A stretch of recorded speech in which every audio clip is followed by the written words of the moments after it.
Bienvenue sur Gabrosi Handicap. Aujourd'hui nous allons voir la partie 1 du résumé de l'anime Ametsu no Ukoku.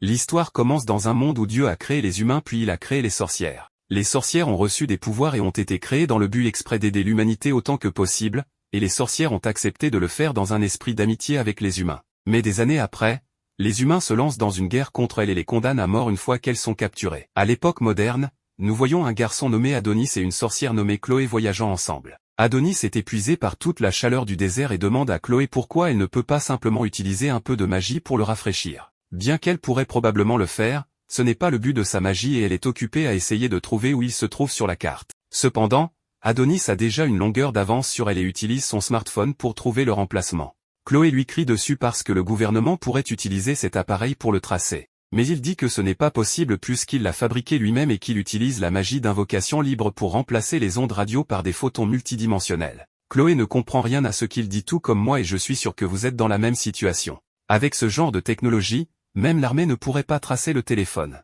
Il se moque alors de Chloé qui utilise des cartes en papier à l'ère moderne. Chloé n'apprécie pas beaucoup qu'Adonis la traite de stupide, alors elle lui donne une bonne tape sur la tête. Ensuite, elle dit à Adonis de se lever pour qu'ils puissent continuer leur voyage, mais bien qu'il ne soit pas contrarié par la tape, il se demande pourquoi ils doivent constamment fuir. Chloé garde un sourire joyeux sur son visage et dit que la raison est parce qu'elle est une sorcière et que le monde n'a pas beaucoup changé dans ses opinions depuis le XVe siècle, donc les sorcières sont encore détestées par la plupart des gens et elles sont forcées de se fondre parmi les gens dans les villes, et de prendre la fuite quand elles sont découvertes. Elle dit que certains endroits tolèrent au moins les sorcières, et c'est là qu'ils se rendent. S'ils y arrivent, ils pourront peut-être retrouver la vie heureuse qu'ils avaient auparavant, et Adonis pourra aller à l'école. Cependant, il dit qu'il préférerait étudier sous Chloé, ce qui lui fait croire qu'il a un faible pour les femmes plus âgées. Adonis est étonné que Chloé puisse encore sourire ainsi malgré tout ce que le royaume de Rydia leur a fait subir. Il serait logique qu'elle déteste le royaume de toute son âme et consacre tout son temps à le détruire. Pourtant elle choisit de se cacher. Il ne comprend pas pourquoi elle fait ça, et souhaite pouvoir tuer tous les humains qui les ont fait souffrir. Soudain, il remarque un escadron militaire qui les poursuit, alors il sort son stylo et prévoit de s'en occuper lui-même, mais Chloé dit qu'il est trop inexpérimenté pour ça, donc elle s'en chargera. Le roi reçoit la nouvelle que l'escadron envoyé pour capturer Chloé a échoué, et il passe ses nerfs sur le messager. Il traite l'homme d'incompétent. Et pendant que l'homme essaie d'expliquer que capturer une sorcière de glace avec un seul escadron est un défi, les hommes du roi commencent à le battre. Chloé a réussi à échapper au roi jusqu'à présent, mais il ne prévoit pas la laisser fuir plus longtemps. Chloé range son bâton magique et dit à Adonis de la suivre pour qu'il puisse partir, mais Adonis est contrarié par quelque chose. Alors il demande à Chloé pourquoi elle ne le laisse pas se battre à ses côtés. Elle prétend que c'est parce qu'il est inexpérimenté. Mais alors il fait tomber une énorme épée du ciel pour prouver qu'il a toute l'expérience nécessaire, pour pouvoir combattre. Il connaît la vraie raison, Chloé ne veut pas qu'il tue des humains puisqu'il est aussi humain. Mais il est fatigué de ne pas pouvoir la protéger, elle qu'il aime. Chloé l'étreint et lui dit qu'elle comprend, mais leur moment d'intimité est interrompu quand l'une des machines des soldats morts capte leur localisation et une lumière verte les entoure tandis qu'ils commencent à flotter. Chloé réalise que cela doit être de la téléportation à grande échelle. Dans la colonne de lumière, Chloé et Adonis se tiennent la main pour ne pas être séparés. De retour dans la capitale, le roi fait un discours au peuple de son royaume en disant « Les sorcières nous protégeaient jadis avec leur pouvoir, mais nous avons fini par avoir peur de leur pouvoir alors nous avons créé notre propre pouvoir à travers le progrès technologique, et nous sommes arrivés à l'ère de l'expansion des engins. Ils ont des dirigeables, des bâtiments si solides qu'aucune tempête ne pourrait les détruire, et plus important encore, ils ont des smartphones qui est un condensé de connaissances. Ils n'ont plus besoin des sorcières ou de leur pouvoir pour leur survie puisqu'ils possèdent assez de pouvoir par eux-mêmes, et maintenant qu'ils ont ce pouvoir, ils visent la domination mondiale, le seul obstacle étant les sorcières qui peuvent rivaliser avec leur puissance militaire. Par conséquent, ils vont éradiquer toutes les sorcières. Et quand il termine son discours, Chloé et Adonis sont téléportés sur la scène. Adonis réalise ce qui se passe et fonce pour donner à Chloé le temps de s'échapper. Mais il est rapidement plaqué au sol. Voyant la seule personne qui lui est chère étendue au sol, Chloé a perdu patience. Elle veut l'enfer pour les humains et commence à lancer son sort. Elle s'était retenue auparavant parce qu'elle savait que si elle détruisait le monde humain, Adonis n'aurait nulle part où rentrer si quelque chose lui arrivait, mais maintenant plus rien n'a d'importance alors qu'elle est sur le point de lancer zéro absolu pour geler la ville. Cependant, au moment où le sort est lancé, il ne se passe rien et elle reste bouche bée. Les humains ont développé une sorte de machine pour annuler toute magie dans la zone, et sans magie, Chloé et Adonis sont complètement impuissants et à la merci du roi. Le roi se moque de Chloé qui a aidé l'humanité dans le passé mais elle est maintenant traquée et agenouillée devant lui, impuissante. Puis il arrache sa chemise devant toute la foule pour l'humilier et la gifle à terre. Pendant ce temps, la foule est occupée à prendre des photos. Adonis ne supporte pas de regarder cela, alors il fonce une nouvelle fois sur le roi pour sauver Chloé, mais il est maîtrisé par les gardes. Le roi, agacé par les cris d'Adonis, ordonne à ses gardes de le tuer. Mais comme le garde pointe son arme sur la tête d'Adonis, Chloé ne supporte pas de le voir trouver la mort ici. Elle jette donc sa fierté de côté et supplie le roi d'épargner Adonis. Elle ment en disant qu'elle l'a kidnappé et élevé comme son esclave, alors elle implore le roi de le laisser partir. Peu lui importe ce qui lui arrive après. Le roi n'a aucune réaction à sa supplique et sort son pistolet de sa poche, le pointant sur la tête de Chloé. Adonis, impuissant à protéger Chloé, essaie désespérément d'activer un sort mais continue d'échouer. Tout en regardant le canon du pistolet, Chloé regarde Adonis une dernière fois et Adonis a des flashbacks du moment où Chloé l'a trouvé dans la rue et l'a recueilli pour l'élever. Pile au moment où Chloé s'apprête à dire son dernier « je t'aime », elle se fait tirer dessus avant de pouvoir finir. Après l'avoir tué, le roi s'éloigne et ordonne à ses hommes de cribler son corps de balles, laissant son corps comme une masse de chair pulvérisée. Adonis crie de douleur pendant que la foule acclame l'exécution de Chloé. En ce temps, Adonis se remémore tous les bons moments heureux qu'il a partagés avec elle. Après, un garde s'empare d'une hache et coupe sa tête. Le roi affiche fièrement la tête de Chloé et proclame la victoire sur les sorcières. Mais vous savez qu'Adonis n'oubliera jamais ce qui s'est passé aujourd'hui et l'ami qu'il a perdu. 10 ans plus tard, une grande partie de l'humanité est dans une situation désastreuse et souffre aux mains des gens qui ont tué la meilleure fille. Dans une cellule de détention, 2 femmes très mal nourries se battent pour un pain, prêtes à s'entretuer pour cela. Mais alors cette fille, qui arrive à garder un maquillage impeccable même en prison, offre son pain aux 2 autres pour arrêter la bagarre. Même si ça veut dire qu'elle n'aura pas de pain, elle a l'air très heureuse qu'elle ne se batte plus. Une des amies de Doroka, Anna, vient la voir et lui demande si elle ira bien puisqu'elle n'a rien mangé depuis un moment. Mais elle dit que tout va bien et qu'elle est pleine d'énergie. Anna dit à Doroka qu'elle est vraiment au grand cœur malgré l'état actuel du monde. Peu importe les progrès technologiques réalisés par le monde, une fois qu'ils n'avaient plus de sorcières à menacer avec leurs armes, ils ont commencé à se menacer les uns les autres et une guerre sans fin a été menée dans le monde humain. On avait fait croire aux gens que le monde irait mieux une fois que toutes les sorcières auraient disparu, mais ce n'est définitivement pas mieux, et les voilà dans le pétrin.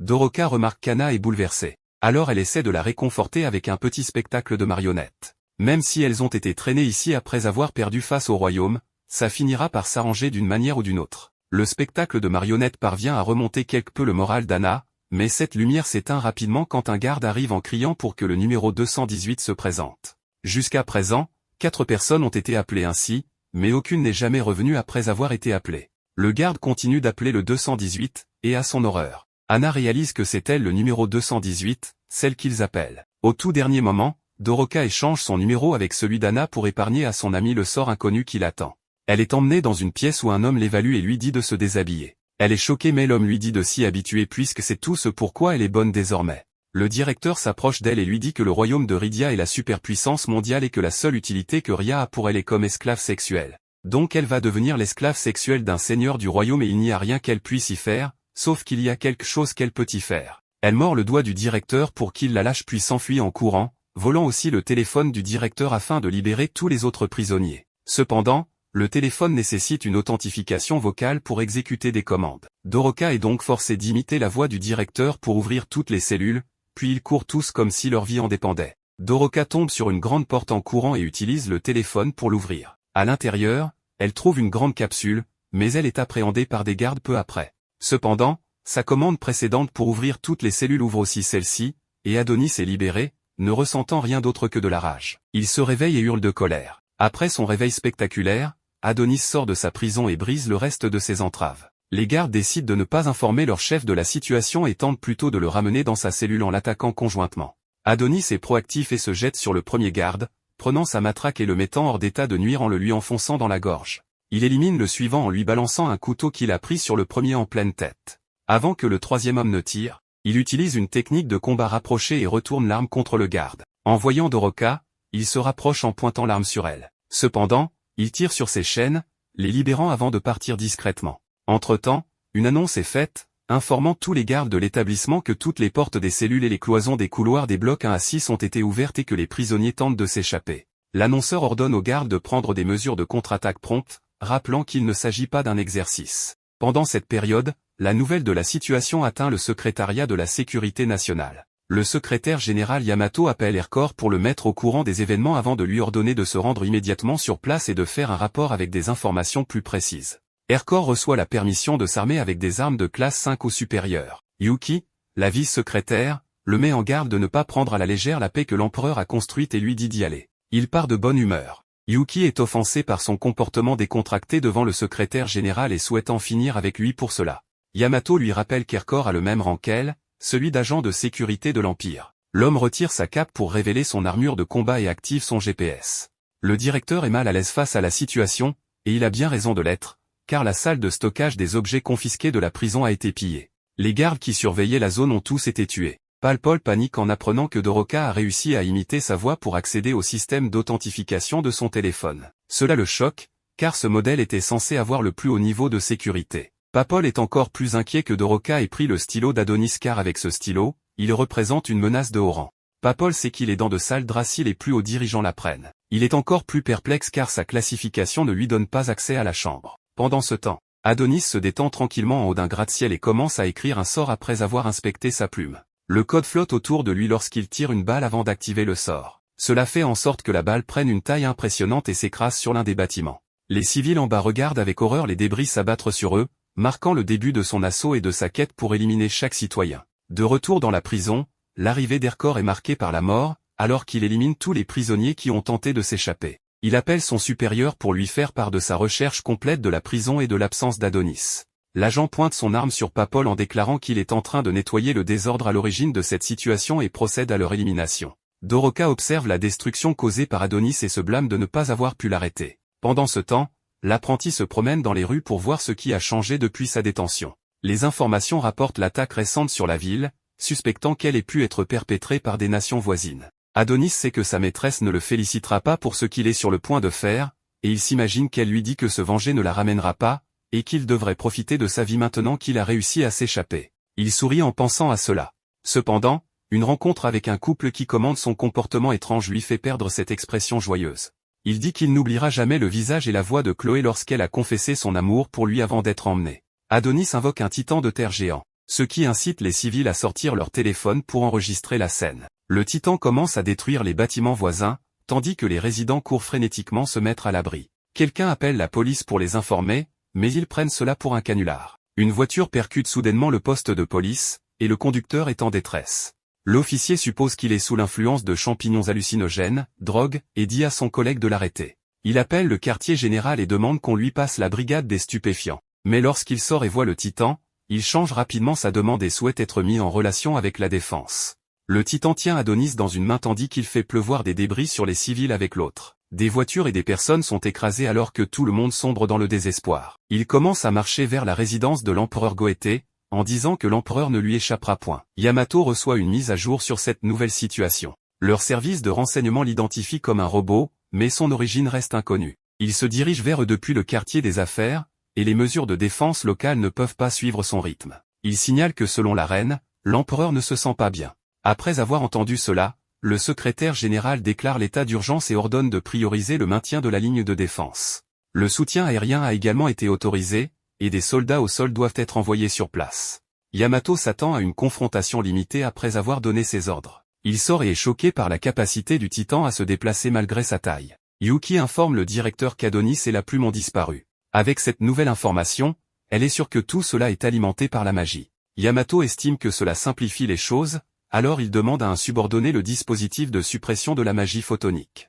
On lui dit qu'il est dans le stockage souterrain, mais ils ne sont pas sûrs qu'un appareil vieux de 10 ans fonctionne correctement. Yamato confie à Yuki la responsabilité de le remettre en marche, car il s'agit d'une question d'importance nationale. Le système d'alerte de la ville informe tous les citoyens qu'un état d'urgence a été déclaré et leur ordonne de rapidement évacuer vers un endroit sûr. Certains chars se positionnent au loin et tirent sur Adonis, mais il dévie les tirs avec sa magie. Son titan riposte en frappant un bâtiment comme avec un fusil à pompe, et le projectile à haute vélocité détruit l'unité de char. Adonis a passé ses 10 années d'isolement de manière significative. L'isolement était l'environnement idéal pour lui de déterminer la manière la plus précise d'éliminer une nation. Pour utiliser des sorts, il faut saisir le processus du sort, le synthétiser et l'écrire en utilisant une plume spéciale. Cette maîtrise est presque impossible sans un excellent professeur. Aux yeux d'Adonis, il n'y a aucune distinction entre ceux qui étaient présents il y a 10 ans et ceux qui ne l'étaient pas. Si mettre fin à la vie de Chloé était pour un plus grand bien de l'humanité, alors tout le monde qui bénéficie de son sacrifice est tout aussi coupable. Il invoque 2 mitrailleuses et fait l'impensable en éliminant ceux qui tentent de fuir tout en affichant un sourire d'apaisement. Soudain, les larmes commencent à couler de ses yeux et il ne comprend pas ce qui lui arrive car il ne se sent toujours pas mieux. Pendant ce temps, Erkor le repère au loin alors il prévient Yamato. Celui-ci ordonne alors à toutes les unités de l'abattre sans hésiter. Aussitôt, les avions de chasse foncent sur lui et larguent des missiles sur le Titan projetant Adonis sur un bâtiment. Les civils se précipitent pour sortir de la zone bombardée. Doroka sauve un jeune garçon d'un écrasement alors qu'il tente de réanimer sa mère. Elle s'excuse auprès du garçon pour ce qui lui est arrivé et le confie à une vieille dame avant de partir arrêter Adonis. Pendant ce temps, à la résidence royale, Goété est alité en raison de sa maladie. Il est réveillé par le tumulte à l'extérieur, mais sa femme le rassure en lui disant que leur empire ira bien, car il a veillé à ce qu'il soit fort en son absence. Il trouve ses paroles trop aimables et révèle qu'il n'a pu le faire que grâce à une reine de soutien. Son réveil est interrompu par une toux, dont il saigne. Goété a l'impression que sa vie touche à sa fin en raison de cette maladie incurable. La reine ordonne qu'on appelle le docteur Griffon, mais il se recouche en disant qu'il va bien. Il commence à se demander si c'est une malédiction de la grande divinité, mais il refuse toujours de se repentir, car tout ce qu'il a fait était pour le progrès de l'humanité à ses yeux. Selon lui, l'humanité ne pourrait jamais progresser si les sorcières étaient présentes. Pendant ce temps, Adonis utilise sa magie pour vaincre toutes les unités au sol. Yamato observe avec incrédulité. L'un des opérateurs signale qu'un civil s'approche de la cible au sol. Adonis saisit le dernier homme debout par le cou, et le soldat exprime qu'ils auraient dû l'éliminer avec Chloé il y a 10 ans. Son apprenti est d'accord et prépare un sort autour de son poing pour mettre fin au soldat. Doroka crie pour lui demander d'arrêter, et il la reconnaît. Elle le supplie de mettre fin à son massacre, car il a déjà pris de nombreuses vies innocentes, et la mort des innocents la perturbe. Entendre les mots innocents et citoyens dans la même phrase énerve Adonis. Il la regarde froidement et écrase le soldat qu'il tenait, l'envoyant au sol. Doroka le regarde, abasourdi par sa brutalité. Adonis rit à l'idée qu'ils sont innocents. Le fait qu'elle était captive d'une nation différente et qu'elle sympathise avec eux le fait envisager d'éliminer toute l'humanité. Il s'arrête en marchant vers elle lorsque Doroka prononce le nom de Chloé. Il la prend par le col de son habit et lui demande de ne plus prononcer son nom. Il commence à penser qu'elle est là pour le distraire jusqu'à l'arrivée des renforts. Doroka révèle qu'elle est une sorcière et montre même ses pouvoirs. Cependant, Adonis croit que toutes les sorcières sont mortes et pense que c'est un piège, alors il l'entrave. Elle révèle que certaines sorcières ont survécu à la chasse aux sorcières. Face à cette possibilité, il veut savoir pourquoi elles ne sont pas venues sauver sa maîtresse. Doroka s'excuse et lui dit qu'elles étaient toutes désespérées de s'échapper. Il n'accepte pas ses excuses, car Chloé est déjà partie. La sorcière révèle qu'elle peut être ramenée à la vie. Il la jette au sol et s'apprête à la tuer, pensant qu'elle se moque de lui. Doroka lui dit qu'elle s'est infiltrée dans le pays pour le sauver, car ses souvenirs d'elle sont essentiels à sa résurrection. Adonis crée une épée, prêt à l'utiliser pour la tuer, ainsi que quiconque se mettra en travers de son chemin, mais Doroka est prête à mourir si cela apaise sa vengeance. En la voyant sourire, il se souvient de sa maîtresse puis tombe au sol en pleurant et veut une confirmation que Chloé peut être ramenée. Doroka tend la main pour le rassurer, mais un coup de feu traverse la sorcière alors qu'il saisit sa main. Le choc se lit sur le visage d'Adonis. Hercor est celui qui a tiré, et il est déçu de ne pas les avoir touchés tous les deux. L'histoire se poursuit tandis que les souvenirs de Doroka défilent, se souvenant de l'incident lorsque leur village a été attaqué par les humains. La jeune sorcière a regardé avec horreur les soldats dévaster le village en flammes. Elle a été surprise lorsque Mia l'a étreinte par derrière. La plus âgée était heureuse de voir la fille saine. Mia ne comprend pas pourquoi les humains les attaquent alors qu'il y a une bonne entente entre eux et les humains. Le dispositif de suppression des photons magiques est utilisé pour annuler leur magie, laissant les sorcières sans défense. Doroka demande ce que c'est que la machine et Mia lui dit de s'enfuir pour informer Dame Ophilia de la situation, mais Doroka refuse d'y aller sans sa sœur. Alors Mia insiste pour qu'elle y aille et pour la motiver, sa sœur joue avec une marionnette en lui disant qu'elle est très forte. Doroka décide finalement de partir pendant que les soldats arrivent vers Mia, mais elle est tuée par les soldats. Son esprit revient au présent lorsqu'Adonis la prend dans ses bras et l'appelle. Elle s'excuse d'être distraite et crache des résidus, tandis qu'il lui dit de ne pas abandonner. Il est déterminé à ramener sa maîtresse bien-aimée Chloé à la vie. Elle s'accroche à lui avec la peu de force qu'il lui reste et chuchote l'emplacement actuel des sorcières. Leur moment est interrompu par une volée de balles tirées sur Adonis. Il se dérobe de manière acrobatique pour éviter les tirs, laissant Doroka être touchée par les balles. Il regarde le cadavre de Doroka avec frustration de ne pas avoir obtenu suffisamment d'informations sur la façon de ramener sa maîtresse décédée. Le chef de l'unité confirme la mort de Doroka et en informe Yamato. Adonis tient sa plume comme s'il allait passer un examen, en avertissant les soldats de ne pas devenir arrogants. L'apprenti commence à écrire un sort qui l'enveloppe, tandis que le chef de l'unité tarde à donner l'ordre de tirer, incitant tout le monde à vider leur chargeur sur Adonis. Il reste là avec un air suffisant, car sa magie le protège des balles. Yamato regarde depuis le quartier général, frustré que les efforts de ses troupes soient inefficaces. Il s'avère que la magie d'Adonis attrape les balles. La prochaine étape du sort s'active alors que les balles sont renvoyées. Il les maintient en place de la même manière que dans Matrix avant de les renvoyer rapidement. Les balles déchirent l'unité, les éliminant. Le chef de l'unité regarde avec horreur ces hommes tomber plus rapidement comme des mouches qui tombaient. L'angoisse sur son visage est palpable alors qu'Adonis s'approche de lui. Pendant ce temps, Aircore se prépare à tirer un autre coup de son fusil surdimensionné et le laisse partir dès qu'Adonis est dans sa ligne de mire. L'impact provoque un nuage de poussière qui remplit la zone, mais l'apprenti en ressort indemne. Il arrête le projectile avec sa magie et le transforme en un projectile encore plus gros, qu'il tire sur Aircore, mettant fin instantanément à sa vie. La balle géante traverse l'immeuble derrière, provoquant encore plus de destruction. Adonis les décrit comme des insectes impuissants et les réprimande pour avoir pensé qu'ils avaient une chance de battre la magie. Il ne peut pas croire qu'ils pensaient pouvoir vivre en paix après avoir éliminé Chloé. Adonis a l'intention d'éradiquer chaque être humain de la planète et jure de leur faire ressentir le désespoir de Chloé. Yamato observe le flux vidéo et implore Yuki de mettre en marche le dispositif de suppression des photons magiques. Tout en faisant cela, elle se tient là en admiration de la science qui a vaincu les sorcières. Une fois activée, il supprimera la magie d'Adonis. Elle s'enthousiasme à l'idée d'être utile à son frère aîné. Le vice-secrétaire réalise qu'elle a exprimé ouvertement ses sentiments et réprimande ses subordonnés choqués pour qu'ils se mettent au travail. Ils sont bloqués par les scientifiques et Sirta, la directrice de l'Agence nationale des sciences. Elle soupçonnait qu'ils se présenteront pour utiliser la machine. Sirta commente à quel point Yuki a progressé depuis leur dernière rencontre. Elle leur explique qu'elle ne peut pas permettre qu'ils activent la machine. Yuki tend la main vers ses armes et demande une explication. Yamato reçoit un appel de son vice, mais à sa grande surprise, Sirta est à l'appareil. Elle demande un moment pour parler. Elle lui fait savoir qu'ils ne peuvent pas activer la machine. Elle commence son explication en expliquant que la science est le travail de l'humanité qui éclaire le monde, mais il y a encore quelque chose qu'ils ne comprennent pas. Un exemple en est les particules émises par le dispositif de suppression des photons magiques, qui provoque une maladie de dysfonctionnement cellulaire humain développée par les soldats qui ont participé aux chasses aux sorcières il y a 10 ans.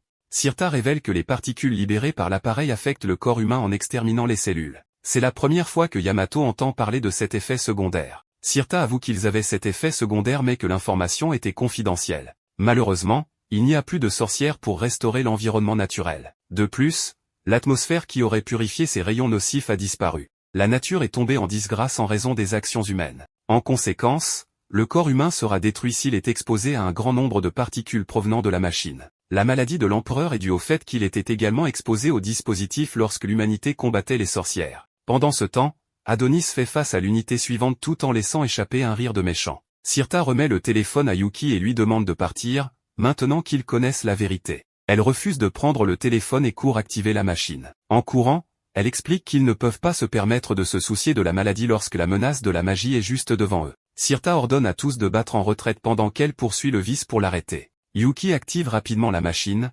exprimant que c'est une question d'importance nationale. Le rire malicieux d'Adonis s'arrête brusquement lorsque sa plume est abattue de ses mains et que la magie est neutralisée. Le quartier général informe le secrétaire de la situation à l'emplacement de la machine. Sirta la désactive tout en tenant Yuki inconsciente, assurant à Yamato que sa petite sœur va bien, mais la réalité dit le contraire, car elles sont toutes les deux ensanglantées par l'exposition. Sirta lui dit de regarder Adonis sur son écran avant de lui dire que sans magie, leur ennemi est à leur merci. Sirta le pousse à réaliser qu'il devrait rapidement éliminer ceux qui nuisent à l'Empire, car après tout, ils sont le royaume indestructible. Yamato met fin à l'appel et ordonne à toutes les unités de charger Adonis.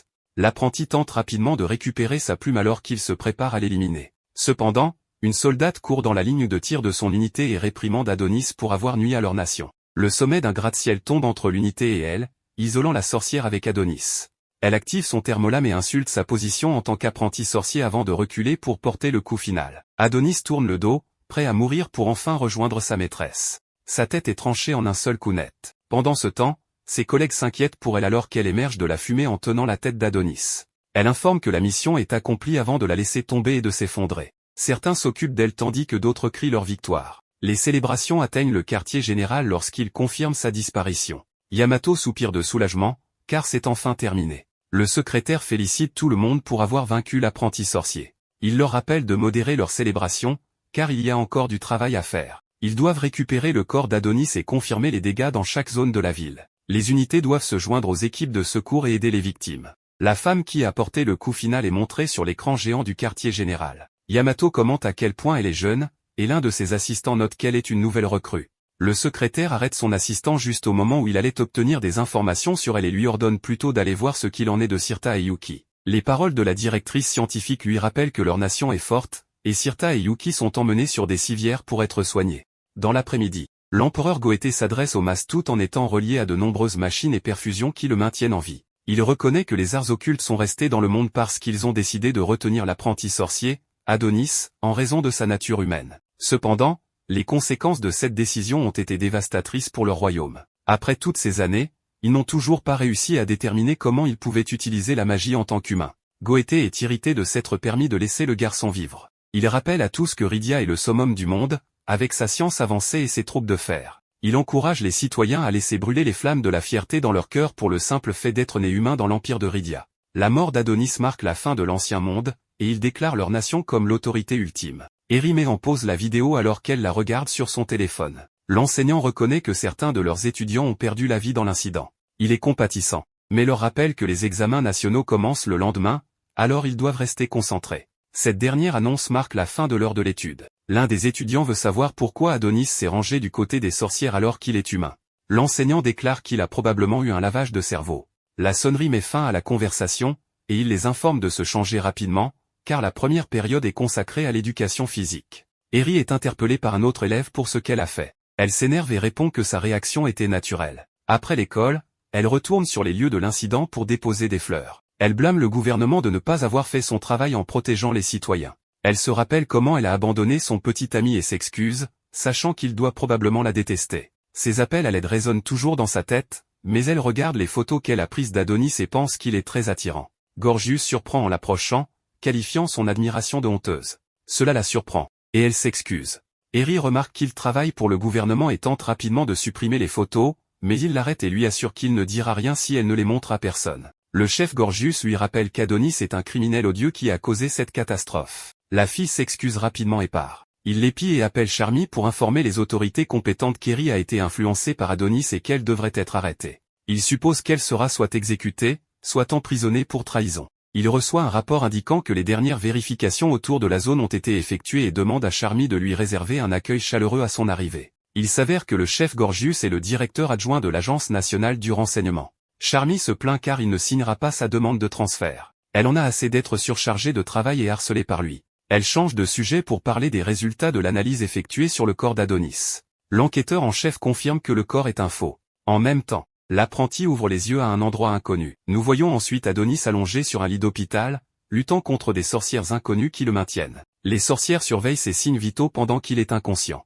Les sorcières ont peur qu'il ne survive pas longtemps dans cet état. Adonis continue de crier puis ses pupilles roulent vers le bas depuis sa tête. Lady Ophélia, la chef des sorcières, leur dit de ne pas abandonner. Elle s'approche d'Adonis et restaure ses sens en stimulant son cerveau. Après avoir fait son travail de magie, Adonis se réveille de nouveau sur le champ de bataille. Il voit son corps sans vie au pied de la soldate et est confus. Elle se présente comme Anna et explique qu'elle a utilisé sa magie pour faire un duplicata de lui. Elle se révèle comme une sorcière, qui avec Doroka, a infiltré le pays. Elle dit à Adonis que tout cela était un plan pour ressusciter Chloé. Elle l'assure qu'elle le mettra en sécurité. Adonis ne lui fait pas confiance et essaie de la questionner. Elle lui dit que les questions sont pour plus tard et demande à Madame Ophélia de le téléporter. Adonis est englouti par une boule de linge qui flotte dans le ciel. Anna regarde la boule disparaître. Elle est triste que Doroka soit maintenant sur un autre plan. Adonis se réveille au milieu des sorcières inconnues. Il tombe du lit d'hôpital en tremblant. Madame Ophélia le prend dans ses bras, le remerciant d'avoir combattu pour elle. Adonis la repousse, lui demandant qui elle est.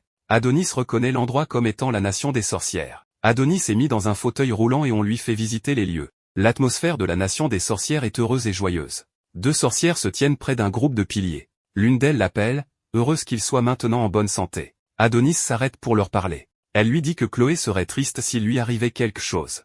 L'autre est d'accord. Il leur demande si elles ont déjà rencontré Chloé. Elles lui disent que c'était une sorcière gentille qui s'occupait d'elles quand elles étaient plus jeunes. Elles lui disent qu'elle l'aimait. Adonis soupire juste de tristesse. Il fait signe à la sorcière qui poussait son fauteuil de continuer. Adonis est amené devant Ophélia. Il dit à la sorcière poussant son fauteuil de le laisser marcher mais Madame Ophélia refuse. Elle dit que les humains ne sont pas autorisés à marcher sur leur terre. Elle lui dit qu'il a emprunté un chemin très complexe pour arriver à leur nation et que la moindre erreur pourrait avoir de graves conséquences. Elle lui dit que son corps a été soumis à beaucoup de stress.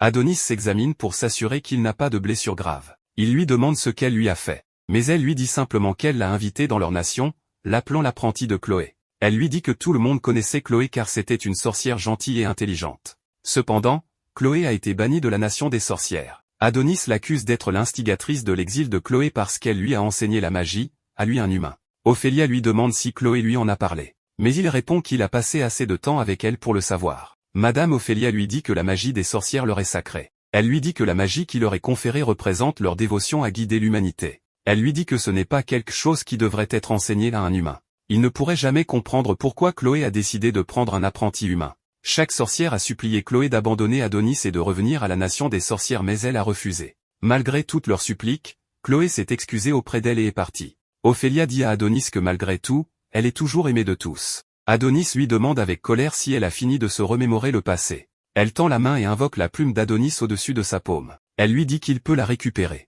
Il se lève de son fauteuil roulant et se précipite vers Ophélia. Il repousse une sorcière qui est sur son chemin comme une feuille de papier inutile. Il dit à Ophélia de lui rendre sa plume magique. Ophélia admire calmement la plume, l'appelant un vrai chef-d'œuvre. Elle la fait flotter vers Adonis, lui disant qu'il est clair que Chloé l'a faite pour lui. Adonis tient la plume serrée contre sa poitrine avec amour et tristesse.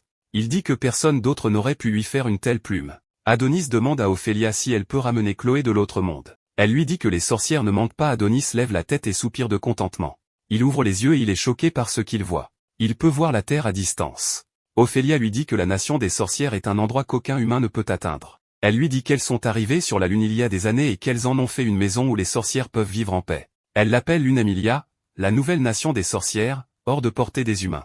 Madame Ophélia explique à Adonis que l'avènement de la technologie a révélé la vraie nature de l'humanité. Elle lui dit que peut-être la Terre a été rendue sphérique pour que les humains ne voient pas trop loin devant eux parce que Dieu craignait pour leur avenir. Adonis lui dit qu'il n'y croit pas. Ophélia se retourne et montre à Adonis les pierres tombales de nombreuses sorcières qui ont perdu la vie. Elle lui dit que les humains sont toujours contraints par les émotions et les normes sociales. Ces émotions et ces normes sociales ont aveuglé les humains sur la vérité réelle. Elle lui raconte comment le roi pensait que les sorcières corrompraient l'humanité. Elle emmène Adonis à un arbre. Elle lui dit que l'arbre s'appelle Mytho et qu'il est capable de produire des sorcières. Il regarde l'arbre avec émerveillement. Sur l'arbre, il y a différents nids abritant des sorcières en production.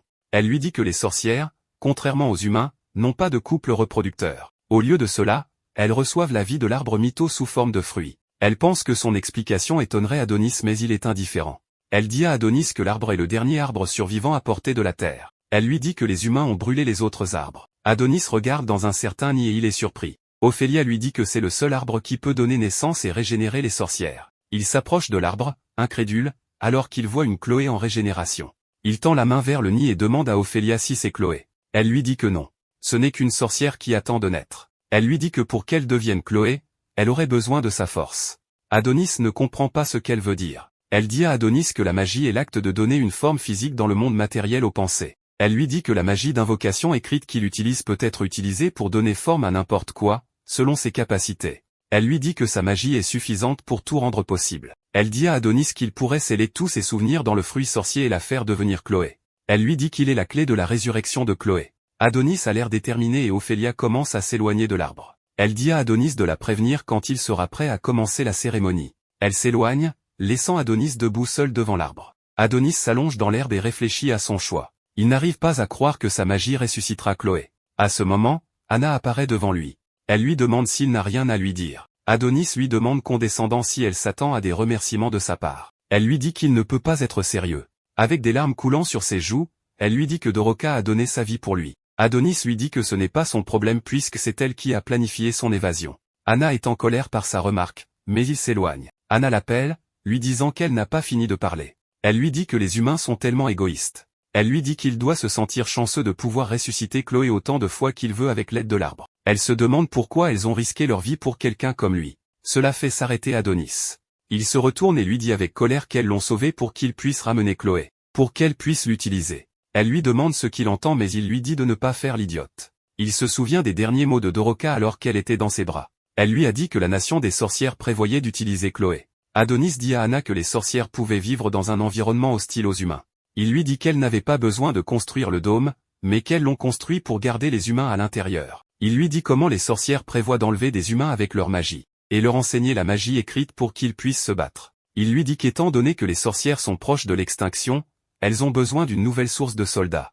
Il lui dit que c'est uniquement parce que Chloé fabrique des plumes, que les sorcières veulent qu'elle soit ressuscitée. Anna est encore plus surprise. Elle saisit son épaule et lui demande ce qu'il va faire. Elle lui demande de les aider, pour que la mort de Doroka ne soit pas vaine. Adonis lui dit qu'il ressuscitera Chloé mais que tout ce qui se passera ensuite dépendra de Chloé. Il lui dit que si Chloé n'approuve pas ce qu'elles font, alors elles deviendront son ennemi. Plus tard dans la journée, Ophélia et les sorcières commencent la cérémonie. Adonis s'approche de l'arbre et utilise sa magie pour lancer un sort d'invocation de sa mémoire. La magie est absorbée par la sorcière fruitière non née. Adonis se souvient du moment où Chloé lui enseignait Falulu, la constellation des sorcières. Il s'ennuyait de ses enseignements car il les avait entendus encore et encore. Il lui montre d'autres constellations qu'elle lui a apprises. Elle est impressionnée qu'il ait pu mémoriser les constellations. Elle pense qu'il est un prodige de la magie et qu'elle doit être une sorte de déesse pour être son enseignante. Il pointe une constellation appelée la constellation d'Adonis et accuse Chloé de l'avoir inventée. Chloé ne semble pas s'en souvenir et ils commencent tous les deux à se disputer. Adonis sort de son souvenir.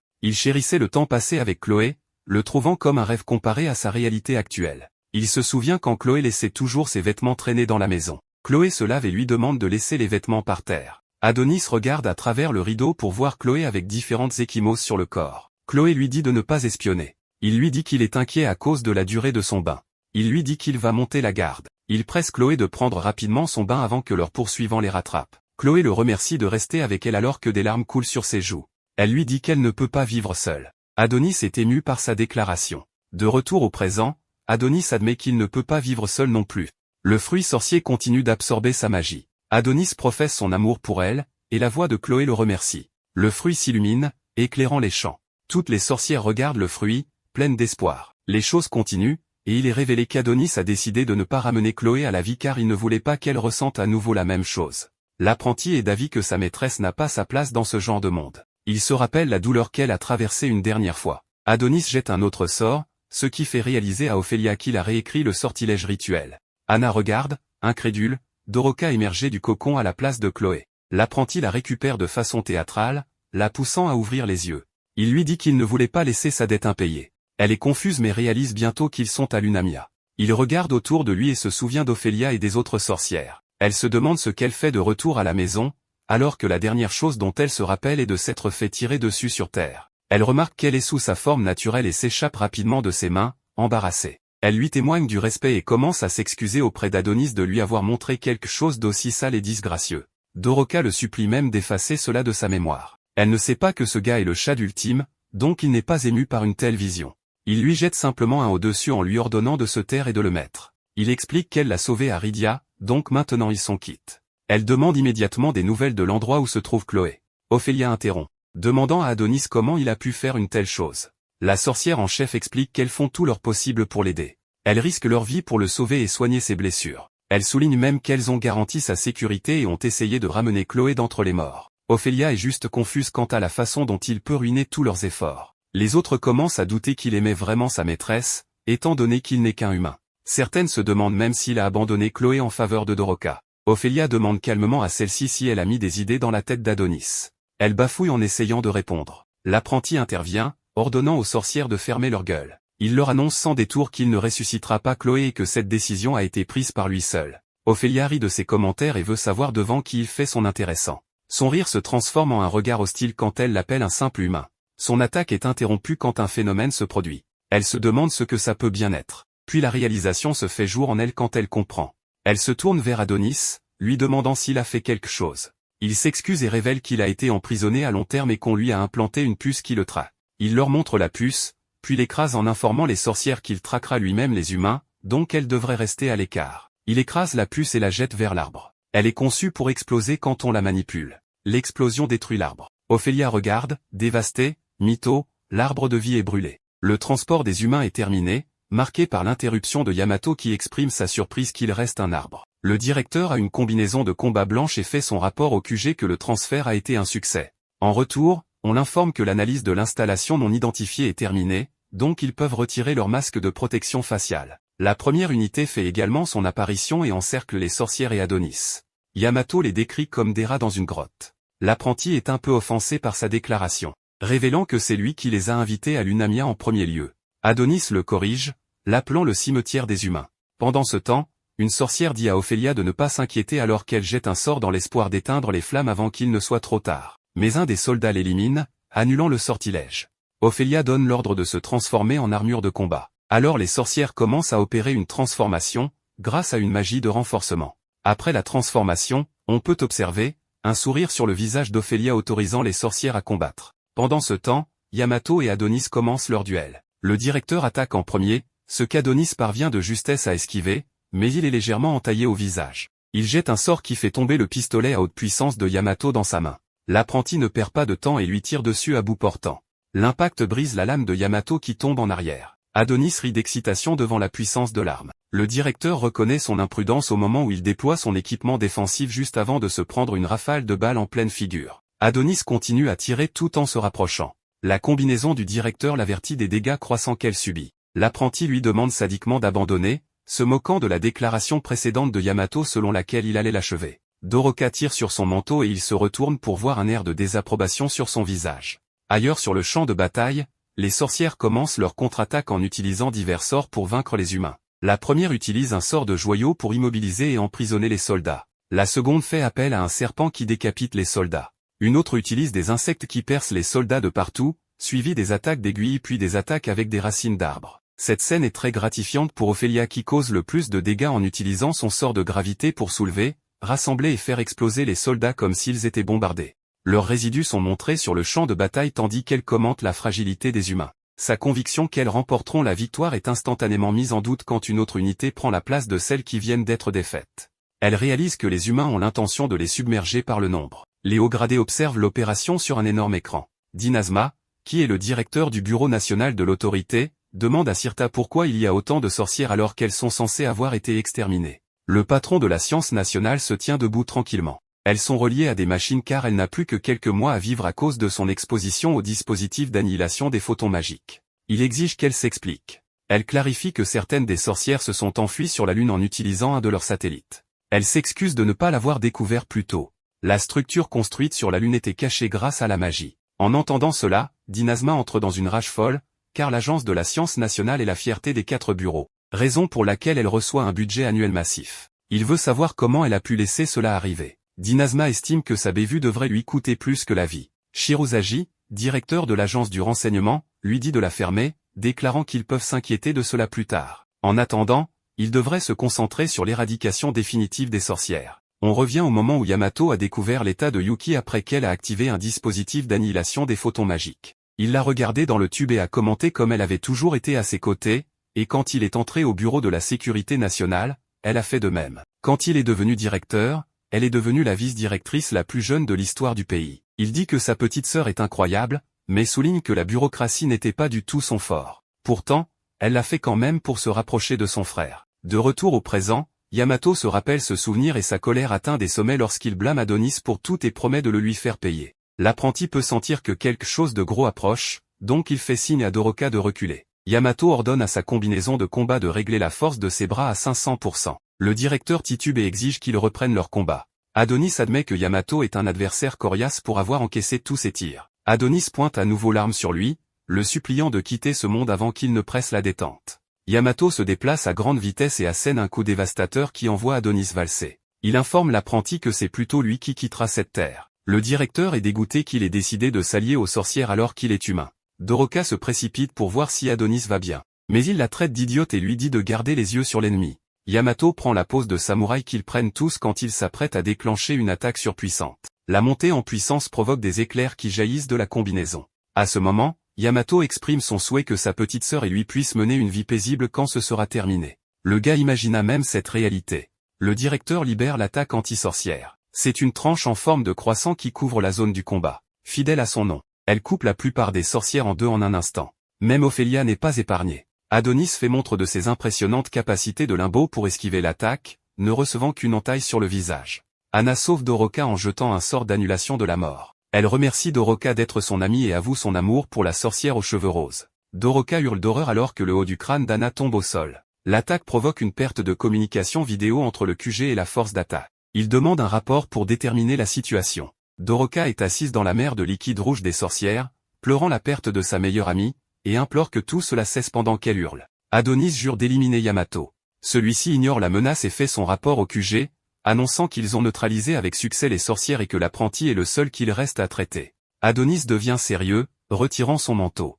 Il jette un sort qui équipe une armure métallique et attaque, mais Yamato bloque. Le directeur contre-attaque avec une vague tranchante, mais l'apprenti esquive et assène un puissant coup qui brise la lame de Yamato pour de bon cette fois, frappant le directeur à la poitrine. Adonis laisse échapper un sourire sinistre en voyant qu'il a fait des dégâts, et tente un autre coup de poing, mais Yamato bloque avec son autre main. Le souffle provoque des dommages internes. Il ordonne à sa combinaison de réparer les zones endommagées. Elle régénère également sa lame brisée qu'il utilise pour attaquer, mais l'apprenti bloque juste à temps. Les sorcières restantes regardent avec désespoir. Dans son dernier souffle, Ophélia leur dit de ne pas abandonner. L'autre commente que le mytho a brûlé complètement, comme c'était le dernier en existence, donc aucune nouvelle sorcière ne naîtra, ce qui signifie que leur extinction est presque certaine. L'une d'elles réitère ce qu'Ophélia a dit et ajoute même qu'elles ne peuvent plus se permettre de perdre d'autres sorcières. Sa suggestion de combattre aux côtés d'Adonis pour vaincre les humains est interrompue par une balle dans la tête. Les cris des sorcières restantes sont noyés par les coups de feu, tandis que Yamato déchaîne une autre technique impressionnante qui provoque une tornade. Adonis tente de l'intercepter mais la force le repousse.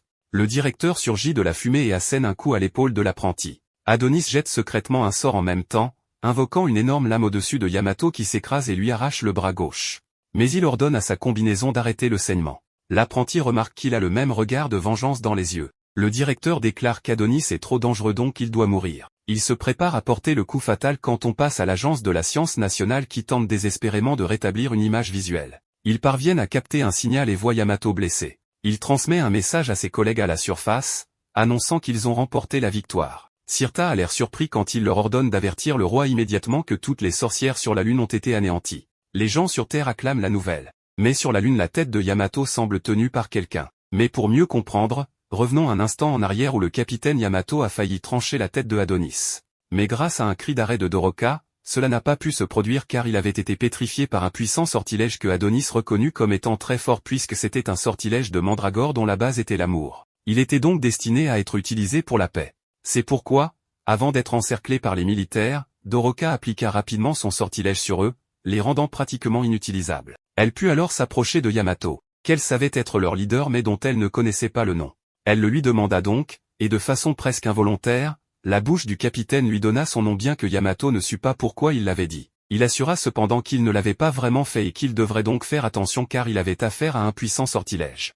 Bien que les autres sorcières regardent seulement de loin, certaines se lamentaient de leur fin prochaine tandis que d'autres ressentaient un faible espoir que peut-être, elles ne seraient pas éliminées ce jour-là. Mais Yamato perdit rapidement son sang-froid, ordonnant qu'on le laisse bouger, ce qui déplut à Doroka. Elle activa donc rapidement sa mandragore pour finalement le laisser complètement immobile. Ce qu'elle voulait, c'était utiliser Adonis à son avantage car s'il ne pouvait pas bouger, il serait très facile de s'en débarrasser. Pourtant, Doroka avait d'autres plans, lui demandant de se rendre puisque cela n'avait aucun sens de continuer ainsi. De tels mots mirent aussi bien Yamato que Adonis en colère. Mais malgré tout, Doroka n'avait pas perdu espoir car elle voulait passer un accord avec lui dans lequel on n'attaquerait ni les autres sorcières ni Adonis et où elle ne leur ferait aucun mal. Elle proposait en outre de libérer tous ces hommes. Mais cette faiblesse de Doroka mit le cœur du héros dans une colère noire car il se rappela rapidement que c'était eux les responsables qui ont éliminé Anna, sans compter qu'il venait juste d'éliminer toutes ses camarades. Il devrait donc leur rendre la pareille immédiatement. Mais en se laissant distraire si longtemps, Yamato avait réussi à se libérer de son sortilège et il se mit rapidement à la frapper tout en lui criant à quel point il serait ridicule qu'il s'allie à la racaille des sorcières. Maintenant,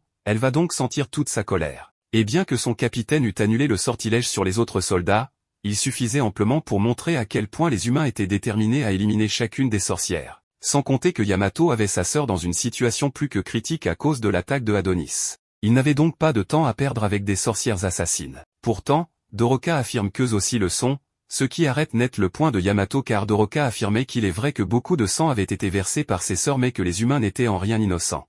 Même après avoir éliminé la majorité des sorcières et avoir acquis beaucoup de technologies avancées, ils étaient presque au bord de l'extinction. Pourtant, même à ce moment-là, ils avaient décidé de venir massacrer des sorcières. Cela dit, Doroka montra à nouveau sa bienveillance en lui demandant d'arrêter de se battre dans un combat sans sens.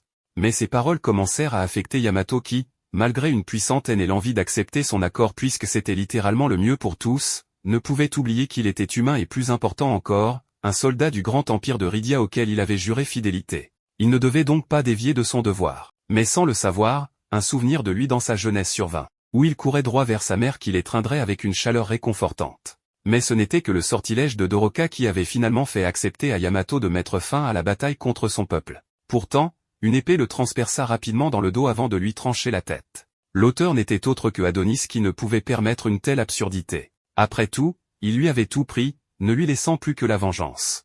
Mais il félicita aussi Doroka car il reconnut que son sortilège d'amour était très puissant. Celle-ci voulait cependant une explication puisqu'elle avait réussi à faire accepter ses conditions au capitaine mais Adonis ne s'en souciait pas. Il lui offrit plutôt de s'unir à lui pour qu'ensemble, ils utilisent leur pouvoir et éliminent l'humanité qui leur avait fait tant de mal. Mais dans un changement de scène, nous voyons la capitale de Rydia, où, au palais royal, l'empereur Goété parlait sérieusement avec un messager car il n'avait pas de nouvelles de son invasion des sorcières qu'il ne permettrait en aucun cas de laisser vivre. Mais le messager, pour calmer la situation, affirmait que son capitaine ainsi que ses meilleurs soldats avaient été envoyés au combat. Il n'avait donc rien à craindre. Pourtant, Goété voulait plus d'informations. Bien que son messager lui demande patience car ils avaient temporairement perdu la connexion avec toutes les troupes spéciales. Et pour empirer les choses, l'épouse de l'empereur demanda si le jeune sorcier qui les avait attaqués se trouvait actuellement à se battre contre eux. En apprenant que c'était vrai, l'empereur commença rapidement à devenir fou, demandant même qu'il brûle la lune s'il le faut mais qu'il ne laisserait aucune sorcière en vie. Après tout, il est responsable de leur évolution, le créateur du nouveau monde et il ne laissera personne le lui enlever, encore moins avec une épouse aussi incroyable que la sienne. Continuant à dire des absurdités qui furent applaudies par ses sujets, le messager de l'armée, qui n'était pas un idiot, reconnaissait que son empereur était à la fin et était devenu complètement fou. Cela se confirma en voyant sa majesté avoir une attitude très étrange envers son épouse, se comportant pratiquement comme un bébé. Il comprit donc rapidement que cette femme était une sorcière qui utilisait un très puissant sortilège d'amour. Mais Goété était dans un excellent endroit et moment pour la sorcière qui lui ordonna de mettre fin à ses jours car c'était une bonne nuit pour le faire. Et à cause du puissant sortilège, Goété alla directement le faire, chantant une chanson dans la nuit. Alors que le messager demandait ce qui se passait, Goété assura que rien n'allait de travers pendant qu'il allait droit à sa perte, grimpant sur les rebords du royaume d'où il prévoyait de sauter. Il en profita que son messager le verrait et que tout resterait sans suite. Goété ordonna d'ailleurs à ce dernier de ne pas s'approcher car il en avait assez fait pour eux, en exterminant les sorcières, leur apportant la technologie et créant pratiquement un grand avenir pour tous. Il devrait donc lui être reconnaissant pour toujours. Mais sa reine lui ordonna rapidement de se taire car il ne cessait de parler et il était temps qu'il meure. Elle lui réordonna donc de sauter, ce qu'il fit avec bonheur à cause du puissant sortilège, s'empalant sur une grande pointe du château. Cela montra clairement au messager qu'il avait affaire à une sorcière. Il voulut rapidement appeler la sécurité car une sorcière avait envahi le château. Mais elle l'avait ensorcelé avant qu'il ne puisse le faire, si bien qu'il était désormais son esclave. Elle ordonna au messager de faire son travail et d'informer de ce qui s'était passé. Il contacta donc rapidement ses supérieurs pour les prévenir que leur empereur avait décidé de sauter du haut de la falaise. C'était donc le parfait alibi où personne ne la soupçonnerait. Pourtant, la sorcière demanda l'opinion du directeur du renseignement, Shirozagi, qui félicita simplement la sorcière en affirmant que la marionnette avait bien joué son rôle. Il n'y avait donc pas de mal à l'avoir éliminée. Pourtant, la sorcière regretta que l'empereur ait été un homme car son sortilège d'amour ne fonctionne pas sur les femmes, qui sont plus un danger pour elle. Elle envisage donc d'éliminer les femmes, ce qui ne sembla pas fou à Shirozagi qui affirma simplement à sa maîtresse que le monde était à elle. Mais celle-ci dit ne pas le vouloir et que ce qu'elle désirait vraiment, c'était mieux. Elle n'était d'ailleurs pas très heureuse car le messager ne lui convenait pas et elle aurait préféré quelqu'un de plus haut placé. Elle menaça donc Shirozagi de les éliminer et de ramener à nouveau quelqu'un d'aussi inutile pendant que le pauvre messager se faisait sauter la cervelle sur ordre de la reine. Mais Shirozagi affirma que peut-être l'homme dans la lune serait à la hauteur d'une grande reine comme elle, bien qu'il affirmait qu'elle n'était pas reine à présent et pouvait l'appeler par son véritable nom, Dorothea, qui est une sorcière voyageant à travers les univers. Elle voulait retrouver une personne et ferait tout pour y arriver. Mais revenons à Adonis qui continuait avec son offre, que Doroka refusa catégoriquement. Pourtant, le jeune homme assura qu'elle finirait par l'accepter. Il partit donc immédiatement éliminer le reste des humains qui étaient toujours sous le sortilège de Doroka. Grâce à cela, Adonis put les tuer de la façon la plus cruelle possible car ils devaient souffrir autant que lui. Il utilisa donc sa baguette pour les découper comme rien. Et bien que Doroka s'en lamentait et voulait qu'il s'arrête, Adonis ne semblait pas vouloir le faire. Doroka, bien que cela lui fît mal, devait donc faire quelque chose même si Adonis la mettait au défi de l'oser et de le défier, sans compter qu'il n'aimerait pas la revoir mourir. La jeune sorcière devrait donc regarder le massacre continuer, y étant pratiquement obligée. Mais elle tenta de l'arrêter, affirmant que ce qu'il faisait ne servait à rien. Après tout, le passé est le passé et bien que par le passé, beaucoup de vies aient été perdues autant du côté des sorcières que des humains, ce qu'il faisait ne changerait rien. Mais lorsque Doroka eut fini de parler, Adonis avait déjà éliminé tous les humains car il voulait la tête de son ennemi pour réparer à la fois sa coupure de katana et pour utiliser ses cordes vocales. Il voulait envoyer un message, réussissant à contacter le commandement central qui était sur le point de se faire berner. Après une coupure d'énergie, ils récupérèrent le signal des soldats pour entendre de fausses paroles de soutien disant d'informer Sa Majesté qu'il ne restait aucune sorcière en vie mais que bien sûr, un tel exploit avait fait de nombreuses victimes et que lui seul avait survécu. Il ajouta qu'il ne fallait pas l'attendre car il reviendrait de son propre chef après avoir fini de chercher plus d'informations. Mais même les sorcières de la zone semblaient effrayées par Adonis qui utilisait la peau de Yamato. Depuis la Terre, la directrice scientifique réalisa que Yamato était mort puisqu'elle le connaissait le mieux. À la fin du message, nous voyons que Adonis avait utilisé la peau de son ennemi pour dire de tels mensonges. Et bien que toutes les sorcières aient été éliminées, Ophélia avait encore un souffle de vie où elle dit que Adonis avait été très intelligent car c'est ce qu'il avait voulu depuis le début, feindre sa mort face aux soldats pour que les sorcières se sentent obligées de le sauver et puissent ensuite amener les humains, éliminant à la fois les soldats et les sorcières. Pendant ce temps, il tentait d'emmener Doroka de force avec lui, ce qu'elle refusait clairement. Mais Adonis s'assure que sa magie était très bonne pour éliminer les humains, ce qui lui valut une gifle de la part de la jeune fille qui ne pouvait croire qu'il existe quelqu'un d'aussi cruel. Elle assura que si Chloé le voyait à cet instant, elle serait très déçue. Mais à la surprise des deux, une forte lumière jaillit du ciel. C'était de la magie de téléportation mais Ophélia semblait calme, assurant que bientôt il paierait pour ses crimes. Dans ses derniers mots, elle s'excusait auprès de ses filles car elle n'avait pas pu leur donner la liberté qu'elles méritaient. Et bien qu'il soit en train d'être transporté, Adonis se retourna une dernière fois pour présenter ses excuses aux sorcières, autant pour avoir brûlé leur arbre que pour les avoir éliminées. Mais au centre de contrôle, nous avons vu qu'ils essayaient de ramener leur capitaine mais la directrice savait que c'était une grosse erreur car en fait, ils amenaient l'apprentie sorcière déguisée en Yamato. Elle avait rapidement réussi à réunir un grand nombre de soldats qui se préparaient à leur devoir consistant à venger tous les morts de la bataille et leur capitaine. Mais avant d'être transportés, l'ordre fut donné de tirer sans pitié sur tout ce qu'ils verraient, déclenchant ainsi une pluie de tirs qui anéantirait tout sur leur passage.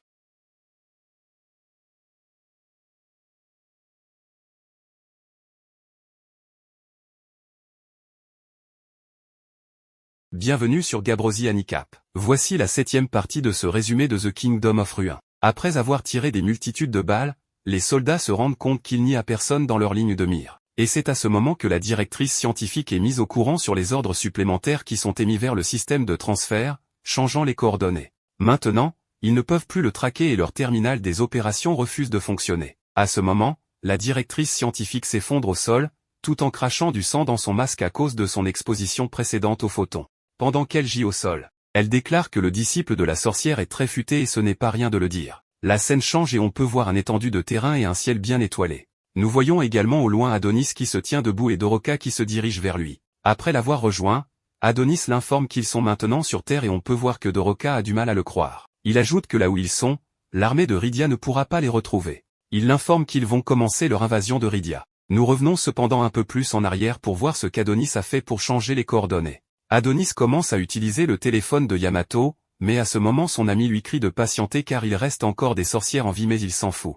Adonis, utilisant le téléphone, fait un ajout de commande qui modifie leur destination de départ. Il utilise la voix de Yamato pour faire passer cette commande. Pour leur nouvelle destination, Adonis entre les nouvelles coordonnées et le téléphone valide la commande pensant que c'était Yamato. Et c'est ainsi qu'ils ont pu échapper aux mailles de Rydia. En revenant à notre histoire, Adonis dit à Doroka qu'ils attaqueront tout ce qui se trouve sur le chemin vers Rydia, au nord. Ils vont rassembler toutes les informations, vivres et équipements pour décoller de là-bas. Cependant, la fille lui dit qu'elle est très triste et veut retourner auprès des siens, alors Adonis se tourne vers elle et lui dit qu'elle est une idiote. Il dit que toutes les sorcières de la lune ont été tuées mais Doroka dit que c'est faux, et lui demande de la renvoyer là-bas. Il la traite d'égoïste et elle rétorque que lui, il n'est obsédé que par la vengeance. Adonis fait appel au souvenir et montre à Doroka le moment où elle tentait de négocier avec Yamato. Adonis lui dit qu'elle est différente des autres sorcières car elle voulait réconcilier les humains et les sorcières, contrairement aux autres sorcières. En réponse, elle dit qu'elle a toujours voulu rencontrer Adonis. Elle se demandait à quoi ressemblait le disciple choisi par Chloé et quel type de personne il était. Elle se disait qu'Adonis pourrait apaiser les tensions entre humains et sorcières, étant donné qu'il est le disciple d'une sorcière. Elle pensait qu'elle était leur espoir mais Adonis lui dit qu'il ne sait rien de lui. Elle dit que de la même manière qu'Adonis et les humains, eux aussi ne sont pas prêts de le pardonner. Ce qui veut dire que le cercle vicieux de la haine ne disparaîtra. Adonis dit que tout ce qu'elle dit, lui passe au-dessus. Il continue disant que pour lui, la vie de Chloé est plus précieuse que toutes les autres. C'est pour cela que le monde qu'il a privé d'elle doit périr. Doroka se lève et le réprimande en demandant s'il est satisfait de ce qui s'est passé. Elle l'accuse d'avoir détruit toutes les sorcières et provoqué un massacre tuant des innocents. Mais Adonis dit que c'est à cause de ce massacre qu'ils ont pu revenir sur Terre. Il lui dit qu'il n'a aucun regret car les sorcières ont fait une bonne diversion. À ce moment, la fille pleure à cause de ses paroles blessantes puis elle se met en colère et le prévient de ne plus jamais sous-estimer leur vie. Adonis lui attrape par le cou. Ne se souciant de rien, lui demandant lequel d'entre eux a sous-estimé la vie de l'autre. Il lui dit qu'elle est celle qui n'a aucun respect pour la vie de ses amis car elle veut faire ami-ami avec les humains malgré leur barbarie contre leur peuple. Mais elle lui dit que la vengeance ne guérira pas ses blessures. Adonis s'en fout car il n'a plus rien à perdre. Alors qu'il part, Doroka se jette sur lui, en larmes disant qu'il est en vie grâce à Doroka. Elle lui dit de ne pas laisser la cruauté, la futilité et la dureté du monde l'atteindre. Elle ne lui demande pas de pardonner aux humains, mais à force de persister à se venger, il deviendra comme ceux qui lui ont privé de Chloé. Adonis répond qu'elle ne comprend rien à rien. Il continue disant que la vengeance est la preuve de son existence maintenant et la claire évidence que Chloé a vécu avec lui jusqu'au bout, car il sent que toute trace de l'existence de Chloé disparaîtront s'il arrête de chercher vengeance. Pendant ce temps, Doroka ne fait que pleurer et quand elle s'arrête et voit Adonis qui se vide de son sang. Pendant ce temps, un groupe d'hommes à moto se demande qui sont les deux personnes assises au milieu du désert. Ils supposent que ce sont des fugitifs ou juste deux amoureux qui ont fui leur famille. Le chef du gang, Ponch, rit bêtement. La scène passe à Adonis se réveillant dans cet étrange endroit, totalement inconscient et ne sachant pas où il est ni ce qui s'est passé. Cependant, il se rappelle qu'ils étaient dans le désert et que ces types à moto sont venus et les ont emmenés pour l'aider pendant qu'il était couvert de sang. Puis on voit le chef de gang lui parler disant qu'il a un regard de tueur. Ponch prend place et propose une bouteille d'alcool à Adonis. Quand Adonis le regarde, il réalise que la personne est un pollué et il lui dit qu'il ne veut pas boire cet alcool, disant que c'est de la pisse. Ponch, le chef de gang, rit d'Adonis disant qu'il est marrant pour avoir traité son alcool de pisse. Puis il se présente comme le chef de cet endroit. En voyant la gueule du chef, il sait en même temps qu'ils ne sont pas aux ordres de Rydia. Adonis s'enquiert de la fille, celle aux cheveux roses. Et Ponch lui demande si c'est sa gonzesse. Ponch lui dit qu'elle est une fille très gentille qui s'est occupée de lui un moment mais que ses gars l'ont emmenée. Soudain, Adonis change de visage, prenant un air menaçant, c'est alors que Ponch dit à Adonis de venir avec lui. Une fois dehors, Ponch présente l'endroit comme le plateau désolé, un paysage modelé par la révolution industrielle. Ponch dit que l'endroit renferme des étrangers, des réfugiés et des esclaves échappés de Rydia. Laissés pour compte de la technologie, ils se sont retrouvés et sont devenus des pollués. En voyant la canette dans sa main, Adonis dit que c'est une vie de misère. Soudain, il entend des cris de Doroka et il change encore de visage. Il voit des gens rassemblés autour de Doroka, qui s'est irrité qu'elle n'en peut plus. Ce qui fait rire les gars affichant un sourire de pervers. Adonis demande ce qui se passe et Ponch lui dit que comme les filles sont rares dans le coin, ces gars se rincent l'œil. Il craint pour elle et court vers Doroka. Cependant, il est surpris de la trouver en train d'essayer de conduire une moto. Elle crie parce qu'elle ne sait pas comment arrêter la moto. C'est alors que l'un des gars lui demande de lever les fesses et de s'asseoir sur les genoux. Adonis lui demande ce qu'elle fait, ce qui la distrait et elle tombe de la moto. Elle se lève et lui offre des cadeaux pour n'excuser de ne pas avoir remarqué sa blessure mais Adonis les jette. C'est alors que Ponch annonce une gueuleton qui aura pour le soir, ce qui réjouit les gars. Plus tard dans la nuit, on peut voir les pollués se faire la fête et Doroka qui leur sert à boire. Un vieux s'adresse à Doroka en complimentant son charisme et sa beauté. Soudain, le vieux se transforme en tireur d'élite qui reluque Doroka avec ses lunettes de tir. Alors que le vieux fonce pour peloter la poitrine de Doroka, elle l'esquive. Pendant ce temps, Adonis est assis tranquille dans son coin observant. C'est alors que leurs regards se croisent et Doroka peut bien voir qu'il est en colère. Certains pollués pensaient qu'ils étaient en couple mais Doroka dit que ce n'est pas le cas. Ils demandent alors ce qu'ils font ensemble et Doroka dit qu'ils ont décidé de faire le tour du monde. Elle rajoute que le désert est magnifique ce qui fait éclater les pollués de rire. Les pollués affirment alors que Doroka est très drôle. Soudain, tous les motards tombent dans les vapes, ce qui surprend Doroka qui demande ce qui leur arrive. Adonis s'approche d'elle disant que c'est en négligeant ce qu'on ingère, qu'on devient pollué. Elle demande alors à Adonis s'il les a empoisonnés. Adonis nie les avoir empoisonnés mais admet avoir utilisé un sort magique pour modifier la composition de l'alcool pour en faire un somnifère. Il lui demande si elle n'a pas remarqué le sortilège et elle dit non. Doroka fait remarquer à Adonis qu'elle est un peu sotte et se réjouit qu'aucun des polluants ne soit mort. Soudain, Adonis sort un flingue et Doroka fait barrage en lui disant de ne pas faire de bêtises. Elle exprime son admiration pour les gens qui les ont aidés dans le désert et les ont soignés puis Adonis lui dit et alors ? Puis elle lui dit qu'ils leur doivent la vie. Adonis la met en garde sur les conséquences de la miséricorde mais elle lui demande ce qu'il prévoit de faire. Adonis fonce sur elle et la rassure qu'il ne les tuera pas car ils sont parias et ne méritent pas de mourir. Il la regarde et dit que comme il s'y attendait, elle est une fille faible et qu'il n'a plus besoin d'elle puis il part. Elle l'appelle en lui demandant pourquoi il la quitte. Il répond que s'il était à la place de Doroka, il ne pourrait pas rire avec légèreté et encore moins s'amuser avec des gens comme ces pollués. Il se tourne vers elle disant qu'ils sont fondamentalement différents alors ils ne pourront pas s'entendre. Doroka insiste qu'il doit prétendre et interagir avec les humains pour ne pas révéler son identité de sorcière. Et si elle rit, c'est pour sauver les apparences. Elle dit qu'elle rit et pour autant, elle n'oublie pas ce qui s'est passé. Mais Adonis lui dit qu'ils sont incompatibles et lui dit de ne pas devenir comme lui puis il part. Le lendemain, elle continue de pleurer seule jusqu'à ce que de petits dinosaures viennent la réconforter. Ensuite, le géant Ponch vient la voir et demande si Adonis l'a abandonnée. Elle précise qu'il n'a jamais été son amant et Ponch est déçu en disant qu'il est clair qu'il est déçu car même avant de quitter, il ne l'a pas remerciée pour ce qu'elle a fait pour lui. Et il se demande comment quiconque pourrait abandonner une fille seule dans un endroit comme celui-ci. Il lui dit même qu'il vaut mieux qu'elle l'ait quitté car il ne le mérite pas du tout. Elle n'est pas d'accord, disant qu'Adonis est une personne très gentille. Plus tard, on voit Adonis marchant seul dans le désert, contemplant les paroles de Doroka sur la vengeance et le meurtre qui ne changent jamais rien, ainsi que du moment où Doroka l'avait sauvé. Durant son voyage, il sent quelqu'un le suivre et reconnaît les motards du désert. Il se demande si les effets de la drogue étaient trop faibles et déclare qu'il n'épargnera personne qui l'approche.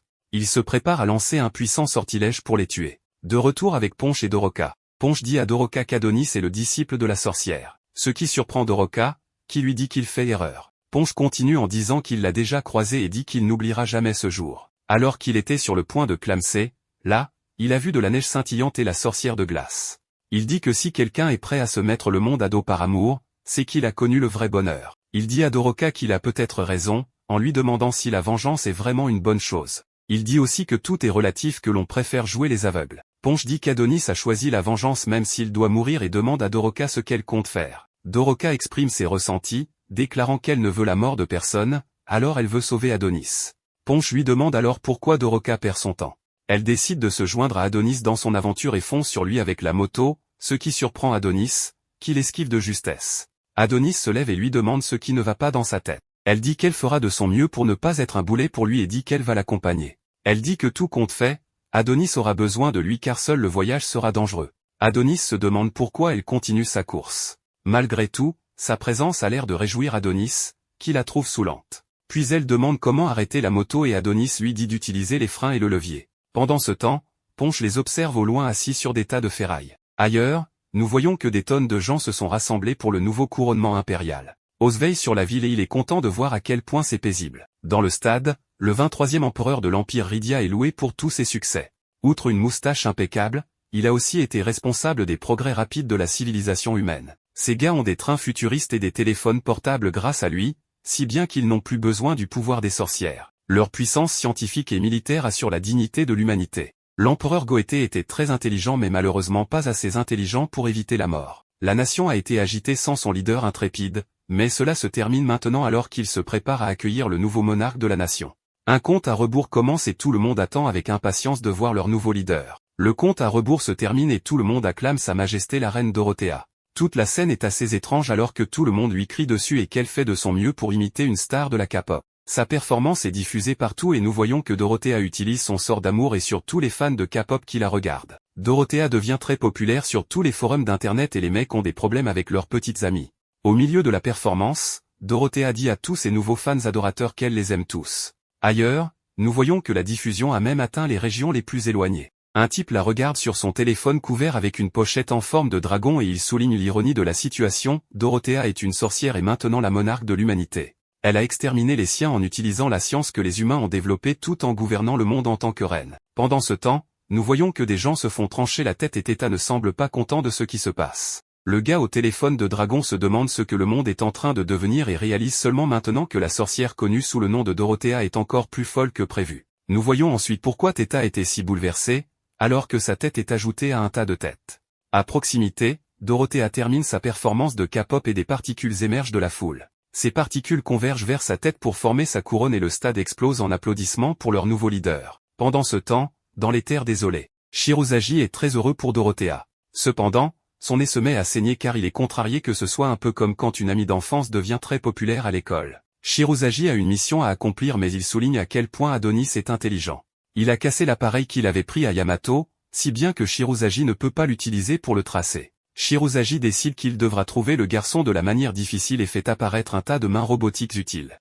Nous voyons qu'Adonis est avec Doroka et entendons que Shirozagi l'appelle étrangement, le garçon aimé de la déesse. Adonis se demande ce que Doroka prévoit de faire puisqu'elle refuse d'arrêter de chercher vengeance. Doroka ne peut pas s'empêcher d'essayer de changer le cœur rempli de rage de notre garçon et fait une suggestion. Elle souligne qu'il y a de gentils humains comme Monsieur Ponch et son équipage, donc elle aimerait qu'Adonis envisage de ne pas se battre contre des gens comme eux. Rien ne peut changer le cœur froid d'Adonis cependant, et il refuse. Il a permis à Doroka de l'accompagner mais il lui fait très clairement comprendre qu'elle ne peut pas se mettre en travers de son chemin. Doroka reçoit le message haut et fort, donc elle reste silencieuse. Adonis veut qu'elle confirme que son sortilège d'amour peut faire tomber les hommes amoureux d'elle pour qu'elle puisse les contrôler. Elle confirme, alors Adonis se demande pourquoi elle ne l'a pas utilisé sur lui le premier jour où ils se sont rencontrés à Rydia. Elle aurait pu l'utiliser si facilement sur lui. Il suppose qu'Ophélia lui avait ordonné de le capturer par tous les moyens nécessaires et que l'utilisation de son sortilège aurait été le plus efficace. Mais elle n'a utilisé aucun sortilège et a essayé de le convaincre à la place. La réponse de Doroka est simple, Adonis n'aurait pas aimé que leur première rencontre se passe comme ça. Notre garçon conduit dramatiquement sa moto hors d'une falaise mais ils ne subissent miraculeusement aucun dommage et il pense à quel point elle a raison, leur première rencontre aurait vraiment été nulle. L'eau de la flaque se transforme mystérieusement en petite créature féerique et Doroka tend la main pour toucher les petits monstres. Ils arrivent dans un endroit qui a l'air abandonné, appelé Sandland. L'endroit est en ruine donc Doroka suppose qu'il n'y a personne. Adonis dit à Doroka de rester là pendant qu'il va regarder aux alentours mais elle ne veut pas être laissée seule. Adonis remarque seulement maintenant qu'elle a un sac blanc et elle explique que Monsieur Ponche lui a donné quelques affaires essentielles typiques à emporter pour du camping, y compris une tente de bonhomme de neige. Doroka pense que c'est plutôt sympa mais notre garçon a des choses à faire. L'endroit a vraiment l'air abandonné et Doroka se demande s'il y a des fantômes. Adonis détermine qu'il n'y a aucun signe de combat même s'il y a des vitres cassées partout et il se demande pourquoi il n'y a personne. Le poste de police est aussi le plus gros bâtiment de la ville, donc Adonis espère qu'ils pourront y trouver des informations. Doroka panique au premier signe d'une souris mais Adonis n'est pas amusé. Elle s'excuse mais se rend instantanément ridicule en continuant à paniquer en tombant à travers le plancher. C'est la cerise sur le gâteau et elle s'excuse encore. Adonis la prévient qu'il la laissera derrière si elle continue à faire trop de bruit et ils parviennent finalement à monter au niveau supérieur vivant. À ce moment, une sorte d'hologramme leur demande s'ils ont besoin d'aide mais Doroka, bien sûr, panique encore car elle pense que c'est un fantôme. Adonis souligne que c'est un hologramme mais Doroka dit qu'elle n'a jamais entendu parler de cette personne appelée Monsieur Hologramme. Adonis doit expliquer à cette fille désemparée qu'il s'agit juste d'une image tridimensionnelle et ils avancent. Elle s'excuse auprès de l'hologramme sans raison mais doit se dépêcher car Adonis est déjà en train de la laisser derrière. Ils continuent à explorer mais ne trouvent vraiment rien d'intéressant. Ils finissent par trouver des cellules de prison et Adonis souligne qu'ils ont tous deux de mauvais souvenirs avec les prisons. Adonis s'arrête net car il entend quelque chose et dit à la patate aux cheveux roses de se taire. Un gars semble chanter et jouer de la guitare. C'est une chanson d'amour terriblement triste et Adonis découvre qu'il y a un homme dans l'une des cellules. Doroka essaie d'attirer son attention mais c'est inutile. Adonis semble assez déçu par son effort, donc la patate réessaie mais cette fois en ajoutant un peu de basse dans sa voix. Le prisonnier Rockstar sursaute, choqué de voir que des inconnus sont venus le voir. Il ne devrait y avoir plus personne dans la ville mais Doroka explique qu'ils sont simplement des voyageurs de passage. Le pauvre gars a failli avoir une crise cardiaque donc Doroka doit s'excuser pour la énième fois durant cet épisode. Le gars se demande ce qu'ils font là, n'arrivant pas à croire qu'ils visitent simplement des ruines abandonnées. Adonis souligne qu'il est encore plus étrange que ce gars soit ici tout seul mais comme un SDF shooté à l'héroïne, dit qu'il n'a pas le choix car il est prisonnier. C'est une raison assez valable mais nous pouvons voir qu'il semble y avoir une autre personne dans la cellule avec lui. Doroka se demande pourquoi et Adonis s'en va simplement mais il explique qu'ils n'ont rien à faire là et que cet endroit le dégoûte. Le SDF soldé est amusé par la déclaration d'Adonis car c'est ce que tout le monde a dit quand ils ont quitté la ville. Tout a commencé après l'expansion de l'équipement. Il dit que les humains ne pouvaient pas vivre de vies aussi démodées maintenant que les sorcières avaient été anéanties. Tout le monde a fait ses valises avec tous ses grands fantasmes et est parti aussi loin que possible de cet endroit. Il souligne que dans cette ère, les gens suivent juste celui qui élève la voix en premier. Adonis ne semble pas vraiment écouter et se demande juste s'il y a une métropole à proximité. Une ville appelée Mamuta est à 70 km. Donc Doroka s'excuse encore une fois et ils partent. Doroka s'inquiète que le gars va mourir de faim donc elle pense qu'il devrait le libérer de prison. Adonis dit que ce ne sont pas leurs affaires mais Doroka semble avoir oublié qu'elle n'est pas censée se mettre en travers du chemin de notre garçon. Elle veut au moins donner un peu de leur nourriture aux prisonniers mais Adonis demande si la cellule était même verrouillée. Adonis a compris la vérité mais il ne la dit pas à Doroka. Il dit juste que le couple marié dans la cellule n'a pas besoin de nourriture, ce dont ils ont besoin, c'est la paix et le calme. Doroka n'avait aucune idée qu'il y avait une autre personne dans la cellule et nous voyons que la femme de l'homme est déjà décédée. Ce pauvre gars a clairement perdu la tête alors qu'il rassure sa femme que les étrangers sont partis et il se met à sangloter. Tristement, il dit à l'amour de sa vie que toutes les personnes qui l'ont accusé d'être une sorcière et qui l'ont enfermé dans cette cellule sont parties. Il prend son aimé dans ses bras et lui dit que dorénavant, ils seront ensemble pour toujours. Il s'excuse de n'avoir pas pu la protéger et nous voyons que Doroka semble avoir finalement compris. Adonis détermine que cette ville n'a besoin de place que pour les deux prisonniers, donc il est temps pour eux de commencer à se diriger vers Mamuta. Notre duo a voyagé à travers le désert et est finalement arrivé à leur destination à Templa, Mamuta. Ils doivent passer par une porte d'immigration très accueillante et Doroka se demande si Adonis prévoit vraiment de commencer une bagarre là-bas. Notre garçon veut bien sûr se battre avec tout le monde, partout, tout le temps, mais Doroka craint qu'une grande ville comme celle-ci ait beaucoup de soldats et d'armes. Adonis est tellement obsédé par sa vengeance qu'il ne comprend pas son point de vue et elle s'inquiète juste qu'il ne survive pas à cet endroit de génie absolument rose. Doroka a une idée et demande à Adonis de jouer à pierre-feuille-ciseaux. Le perdant devra faire quelque chose pour le gagnant, mais Adonis n'a plus envie d'écouter cette fille et refuse. Elle continue d'insister mais s'arrête net quand il réalise que Mamuda a été créée par des hommes de culture. L'endroit est également complètement délabré et Adonis s'énerve car ce n'est qu'un autre endroit où il ne pourra pas assouvir sa vengeance. Ils doivent s'arrêter en catastrophe quand une femme se trouve sur la route, mais Adonis doit dire à la naïve Doroka de faire attention. Elle craint que cette dame n'en ait plus pour très longtemps et la femme dit qu'elle doit se dépêcher. Doroka pense qu'elle fuit quelque chose mais Adonis réalise que ce n'est pas une personne et il dit à Doroka de s'éloigner d'elle aussi vite que ses stupides jambes peuvent la porter. Doroka décide de juste rester plantée là et la femme s'avère être une sorte de robot. Cette machine fait une sorte d'analyse de Doroka et détermine qu'elle a un faible indice de plaisir. C'est assez étrange ce qui vient de se passer, mais ce robot devient désespéré et décide qu'il a besoin de plaisir peu importe qui le lui donne. Heureusement, Adonis l'abat avant qu'il ne puisse faire ce qu'il s'apprêtait à faire et l'achève avec une autre balle dans son corps robotique. Le robot rencontre tristement sa fin et Adonis révèle que c'était un Madoha, une poupée mécanique créée pour être un jouet pour les humains. Cet anime prend une tournure vraiment étrange quand on peut entendre plus de ces poupées développer l'intrigue à l'intérieur d'un bâtiment. Notre garçon pense qu'il serait préférable qu'il aille enquêter et dit à Doroka de juste attendre dehors. Pour une raison quelconque, Doroka veut y aller avec lui mais il s'énerve et lui dit d'arrêter d'agir sans permission pour qu'il puisse vérifier tout le développement de l'intrigue. Il lui rappelle qu'il la quittera si elle devient trop ennuyeuse et lui dit de crier si elle a besoin de lui. Doroka attend patiemment dehors mais est terrifiée quand elle voit qu'un tas entier de ces faux robots Madoha sont empilés comme des ordures. Adonis enquête dans le bâtiment à l'aide d'une lampe et nous découvrons que Doroka est vraiment nulle en écoute puisqu'elle l'a suivi. Elle essaie de se dire qu'elle a une bonne raison d'avoir désobéi et explique qu'elle avait promis à Monsieur Ponche qu'elle garderait Adonis hors de danger. Elle se ment à elle-même en pensant qu'Adonis ne l'abandonnerait pas dans un endroit comme celui-ci, mais elle se rappelle rapidement que son garçon vient juste de la laisser avec un tas d'inconnus. Elle se convainc qu'Adonis ne lui ferait pas vraiment de mal, puis se rappelle qu'il a failli l'étrangler à mort il n'y a pas si longtemps. Adonis la trouve et est bien sûr très énervée. Elle ne semble pas le prendre au sérieux et il commence même à penser qu'elle l'agace exprès. Doroka lui fait tout un discours sur comment ils devraient rester ensemble, que ce serait plus sûr, et qu'elle a le sac avec toutes leurs affaires. Étonnamment, Adonis est d'accord et lui dit juste de ne pas se mettre en travers de son chemin.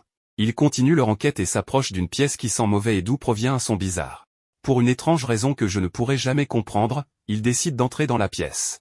À l'intérieur, ils découvrent que ces fous robots ont développé l'intrigue avec quelqu'un jusqu'à ce que mort s'ensuive. Les robots disent qu'ils veulent juste être aimés et Adonis réalise qu'ils ont en quelque sorte développé une conscience. Ils ne peuvent tout simplement pas arrêter de développer l'intrigue avec ce cadavre et ils ne comprennent pas pourquoi ils ont été créés. Adonis n'a pas de réponse sur la raison de leur création mais il sait pourquoi ils doivent être détruits. Il les détruit tous et l'un des robots le remercie tristement de mettre fin à leur existence misérable. Ailleurs dans le désert, deux membres d'une unité d'espionnage spéciale s'approchent rapidement d'un point de contrôle. Ces étudiantes en guenilles qui se prennent pour des agents secrets sont agacées par la foule de soldats et décident de juste les charger. Elles sont désignées par des numéros, ainsi 5 dit à 6 de se préparer. 5 neutralisent instantanément la plupart des soldats et 6 terminent le travail en achevant le dernier gars. D'autres soldats stupides pensent les prendre par surprise mais finissent simplement comme d'autres cadavres sur le sol. Ces filles regardent leur sale boulot et traitent les soldats de pitoyables. Adonis se rappelle comment la sorcière souveraine Ophélia avait dit un jour que la science révèle la véritable nature de l'humanité. Dans un monde où n'importe quel jouet peut être créé, il était inévitable qu'un mec invente des robots développeurs d'intrigues. Il trouve les mêmes chaînes que Doroka portait jadis dans le camp de concentration de Rydia et Adonis révèle que cette nation a offert ses propres femmes en échange de ces robots. Apparemment, Adonis a appris à être mécanicien à un moment donné puisqu'il travaille sur un véhicule et explique que cette ville de Mamuta a probablement échangé toutes ses femmes, ses filles et ses épouses contre des robots. Cela ne fait donc que donner à notre protagoniste assoiffé de vengeance plus de raisons de détester les humains. Bien sûr, cela a conduit à la chute de la nation puisque sans femmes, la prochaine génération ne peut pas naître. Et ce n'est certainement pas la seule nation à être tombée de cette façon, ce qui le dégoûte. Les deux prennent des pièces qu'Adonis a prises sur les voitures et se dirigent vers la pile de robots. L'ingénieur mécanicien de génie explique qu'il fabrique un IEM de fortune, mais la Doroka ignare n'a aucune idée de ce que c'est. Adonis lui explique simplement et lui dit qu'il va mettre les robots au repos. Doroka est bien sûr inquiète à l'idée que les robots sans vie soient blessés, mais Adonis explique qu'ils ne ressentiront qu'un léger choc. Il utilise sa magie d'invocation de runes et demande à Doroka de tenir le haut-parleur. Des ondes de IEM recouvrent les robots et Doroka voit l'un d'entre eux les remercier. Le sale boulot est fait et Doroka est contente qu'Adonis soit là avec elle. En hauteur, nous voyons que les deux dangereuses étudiantes les observaient et qu'elles ont réalisé que ce gars est l'homme le plus recherché par l'Empire Rydia. C'est le tristement célèbre apprenti de la sorcière, mais ces poulettes n'arrivent pas à croire que ce n'est qu'un adolescent. Sidi A5 de ne pas sous-estimer ce garçon car il a causé pas mal d'ennuis à l'Empire Rydia. Il a massacré un nombre impensable de citoyens et a même anéanti l'unité d'élite envoyée après lui. Techniquement, ces deux filles n'ont pas le droit de s'occuper de quoi que ce soit en rapport avec des sorcières. Cependant, s'y souligne que l'empereur de Suzuré leur a ordonné de capturer tout ce qui pourrait aider à garder Rydia sous contrôle. Elles espèrent qu'elles seront récompensées si elles réussissent dans leur mission et se demandent si elles pourraient même vivre dans la capitale. S'y semble avoir une profonde affection pour l'autre fille numérotée et explique qu'elle vivra n'importe où tant qu'elles sont ensemble. Sur ce, elle décide qu'il est temps de confronter l'apprenti de la sorcière. Numéro 6 donne instruction à numéro 5 de s'occuper d'Adonis pendant qu'elle élimine la fille, mais 5 lui rappelle qu'elle est l'aînée et qu'elle est en charge.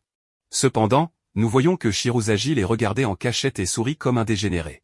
Adonis et Doroka terminent de sauver le monde de la prise de contrôle par les robots développeurs d'intrigue et se préparent à partir.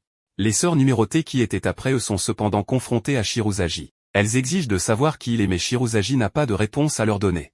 Pour ces filles, aucune réponse signifie hostilité, elles attaquent donc instantanément. Dans la ville de l'intrigue, nous voyons que Doroka a fait une tombe pour les Madoa et leur dit de reposer en paix et de batifoler au paradis. Notre garçon Adonis n'est pas aussi délirant qu'elle cependant et explique que leur offrir des condoléances ne servira à rien.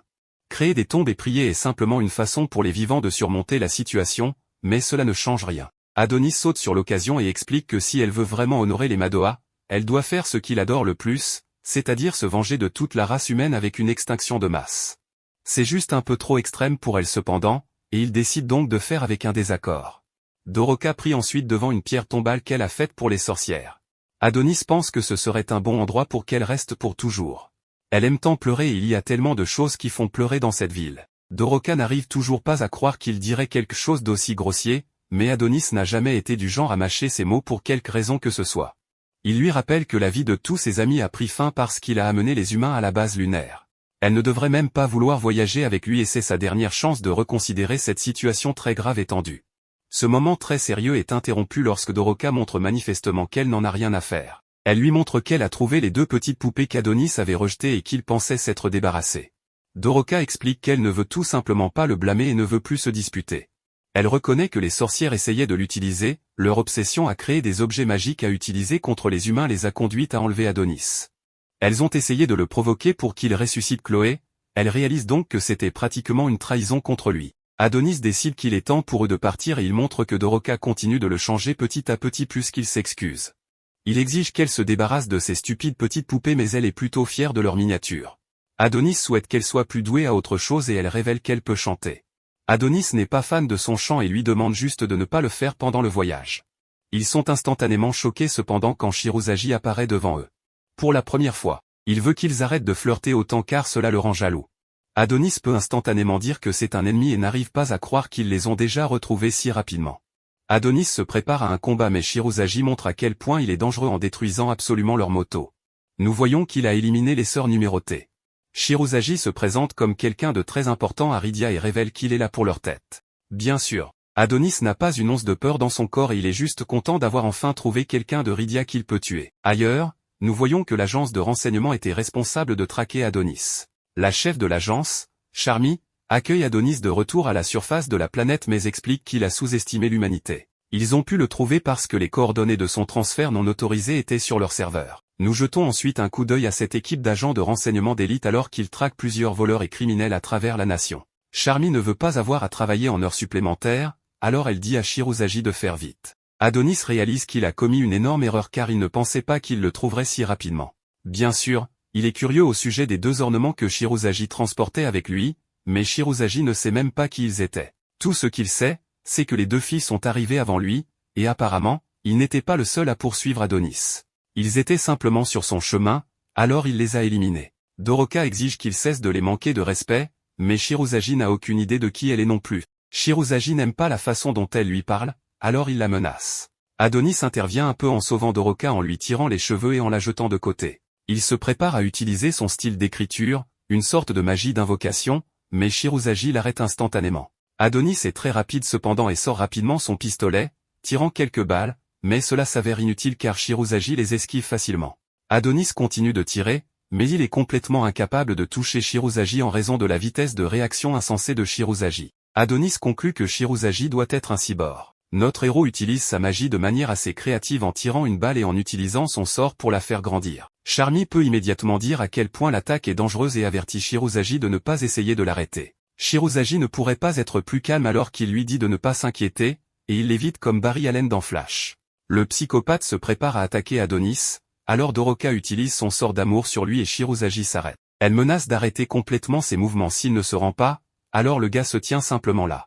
Adonis veut utiliser cette opportunité pour obtenir des informations, alors il demande à Doroka de lui poser toute une série de questions sur ses capacités. Malheureusement, elle n'a pas la chance de demander quoi que ce soit, car ce lunatique se met simplement à rire. Il est ravi de voir que Doroka a utilisé le sort d'amour et dit que ce n'est pas étonnant qu'elle ressemble à une certaine personne. Doroka n'a aucune idée de ce dont il parle, et il révèle que c'est la reine. Un retour en arrière montre notre glorieux empereur à la moustache et nous force à revivre le moment terrible où il s'est suicidé à cause du sort d'amour de la reine. Notre duo n'a aucune idée de la manière dont Shirozagi peut se déplacer, et ce psychopathe arrache sa chemise, révélant qu'il avait déjà un cœur sur sa poitrine, ce qui signifie qu'il doit déjà être sous le sort d'amour de quelqu'un d'autre. Shirozagi révèle qu'il a plein de trous dans son dos et utilise sa capacité appelée « Libération des colibris ». Cette attaque lance une multitude de mains robotiques hors de son corps, et Adonis pense que l'expansion de l'engrenage a échappé à tout contrôle. Adonis dit à Doroka de s'écarter, son sort d'amour ne fonctionne pas sur ce gars, alors elle est complètement inutile.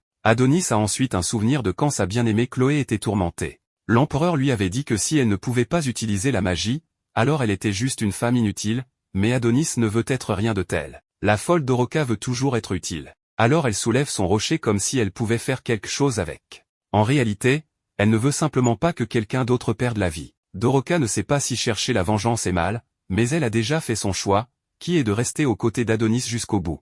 Elle ne pourra clairement rien faire avec le rocher, mais c'est acceptable car Adonis a déjà préparé quelque chose.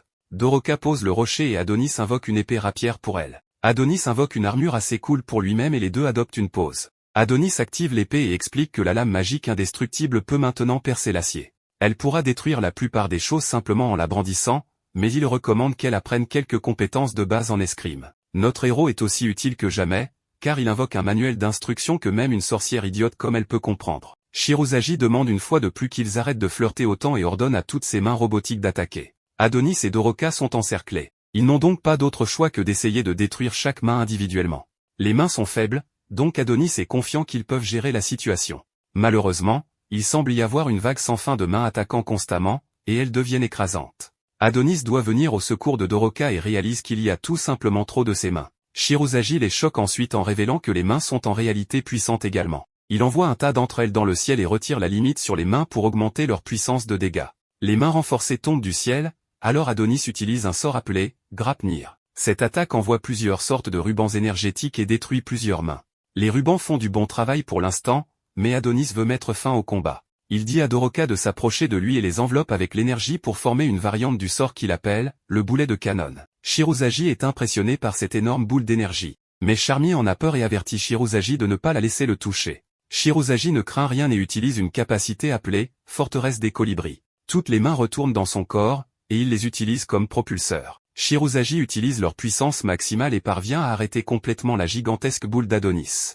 Shirozagi est repoussé un peu, mais il est extrêmement satisfait lorsque la boule s'arrête complètement. Malheureusement pour lui, tout cela faisait partie du plan d'Adonis, car il a préparé une attaque. Shirozagi parvient à le repousser juste à temps et dit à Adonis qu'il l'a sous-estimé. Adonis révèle que c'est lui qui était en réalité sous-estimé, et Doroka apparaît étonnamment derrière lui. Adonis lui dit de montrer aux humains la vengeance de la sorcière, alors Doroka enfonce son épée dans les deux jambes de Shirozagi. Adonis est satisfait, mais Shirozagi ne semble pas du tout blessé. Il dit à Doroka qu'elle aurait dû viser sa tête, ou encore mieux, son cœur. Adonis se précipite pour la sauver, mais les choses deviennent assez mauvaises pour eux, car Shirozagi les envoie tous les deux voler d'un puissant coup de poing, et Doroka est dans un état vraiment grave après seulement ce coup. Shirozagi lui dit qu'elle a gâché son attaque surprise. Il leur donne du crédit pour être parfaitement coordonnés, mais déclare que cela n'a tout simplement pas été suffisant. Malheureusement pour cet idiot, il les a sous-estimés à nouveau, car il est capturé par les rubans d'énergie de tout à l'heure. Adonis dit à ce gars de ne pas se donner la peine de supplier pour sa vie, car il n'a jamais été du genre à montrer de la clémence. Adonis commence à l'étrangler à mort, mais le combat n'est pas terminé, car Shirozagi attrape Adonis avec quelques mains qu'il avait cachées. Les mains épinglent Adonis contre le mur, ce qui est terrible, car s'il ne continue pas à écrire, son sort disparaîtra. Adonis demande qu'on le laisse partir, mais Shirozagi lui dit de le laisser partir en premier. Doroka réalise comment les choses s'effondrent et se rappelle qu'elle avait décidé de ne pas laisser Adonis mourir. Elle se dit d'arrêter d'hésiter et se prépare enfin à faire quelque chose d'utile. Shirozagi est en train de préparer quelque chose, cependant, alors Adonis lui dit de regarder derrière elle et de s'accroupir. Malheureusement, Doroka a le temps de réaction le plus lent de l'univers et l'une des mains de Shirozagi la saisit. Doroka est emmenée dans les airs, et Adonis déteste comment elle doit toujours être sauvée. Cela motive notre garçon à pousser plus fort, mais Shirozagi révèle qu'il avait plus de mains qu'il attendait, et il épinglait Adonis au sol. Le stylo d'Adonis est complètement hors de portée maintenant, donc Shirozagi peut facilement se libérer des rubans d'énergie. Les choses ne pourraient pas être pires maintenant, Adonis est épinglé, Doroka est utilisé moins que jamais, et Shirozagi est complètement libre. Adonis est alors horrifié lorsqu'il réalise ce que Shirozagi prévoit de faire. Shirozagi fait signe à ses mains robotiques qu'il veut que des doigts soient enfoncés dans les yeux de Doroka. Les mains se préparent à l'attaque terrifiante, alors Adonis essaie de lui dire d'arrêter. Doroka sait ce qui vient, et sans issue, elle remercie Adonis pour tout.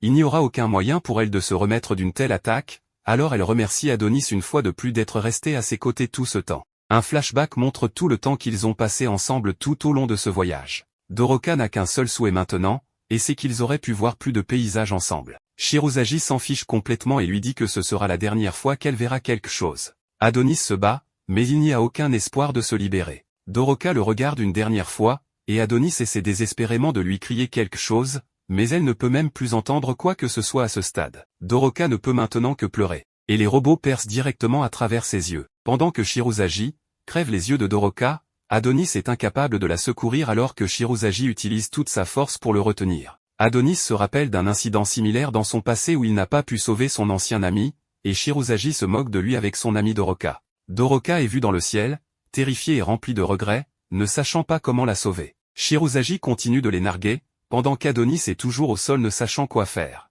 Étant déterminé à la sauver, Adonis utilise sa puissance immense pour se libérer du contrôle de Shirozagi et se précipite vers Doroka, alors que Shirozagi la laisse chuter. Cependant, il a du mal à la rattraper alors qu'elle tombe au sol. Adonis court vers Doroka pour la secourir, mais elle lui dit qu'elle ne peut plus rien voir et qu'elle saigne abondamment. Adonis place ses mains sur ses yeux, réalisant qu'elle perd beaucoup de sang et pourrait mourir si le saignement continue. Doroka lui demande de ne pas s'inquiéter, lui assurant qu'elle va bien. Adonis réfléchit à la façon d'arrêter le saignement. Pendant ce temps, Shirozagi est montré tenant les orbites oculaires de Doroka, continuant à se moquer d'Adonis et de Doroka. Adonis demande à Shirozagi de rendre les yeux de Doroka, mais Shirozagi le ridiculise à nouveau et brise les orbites oculaires. Cela enrage Adonis, qui confronte Shirozagi en exigeant qu'il s'arrête. Shirozagi parvient à échapper à l'attaque d'Adonis, incitant Adonis à sortir son outil magique. Shirozagi attaque en lui balançant un coup de pied en plein visage mais Adonis l'esquive. Adonis attrape ensuite la jambe de Shirozagi et le jette contre un mur. Malgré la confrontation physique, Adonis reste pensif, se rendant compte que rien n'a changé. Shirozagi se relève et lui envoie ses mains volantes.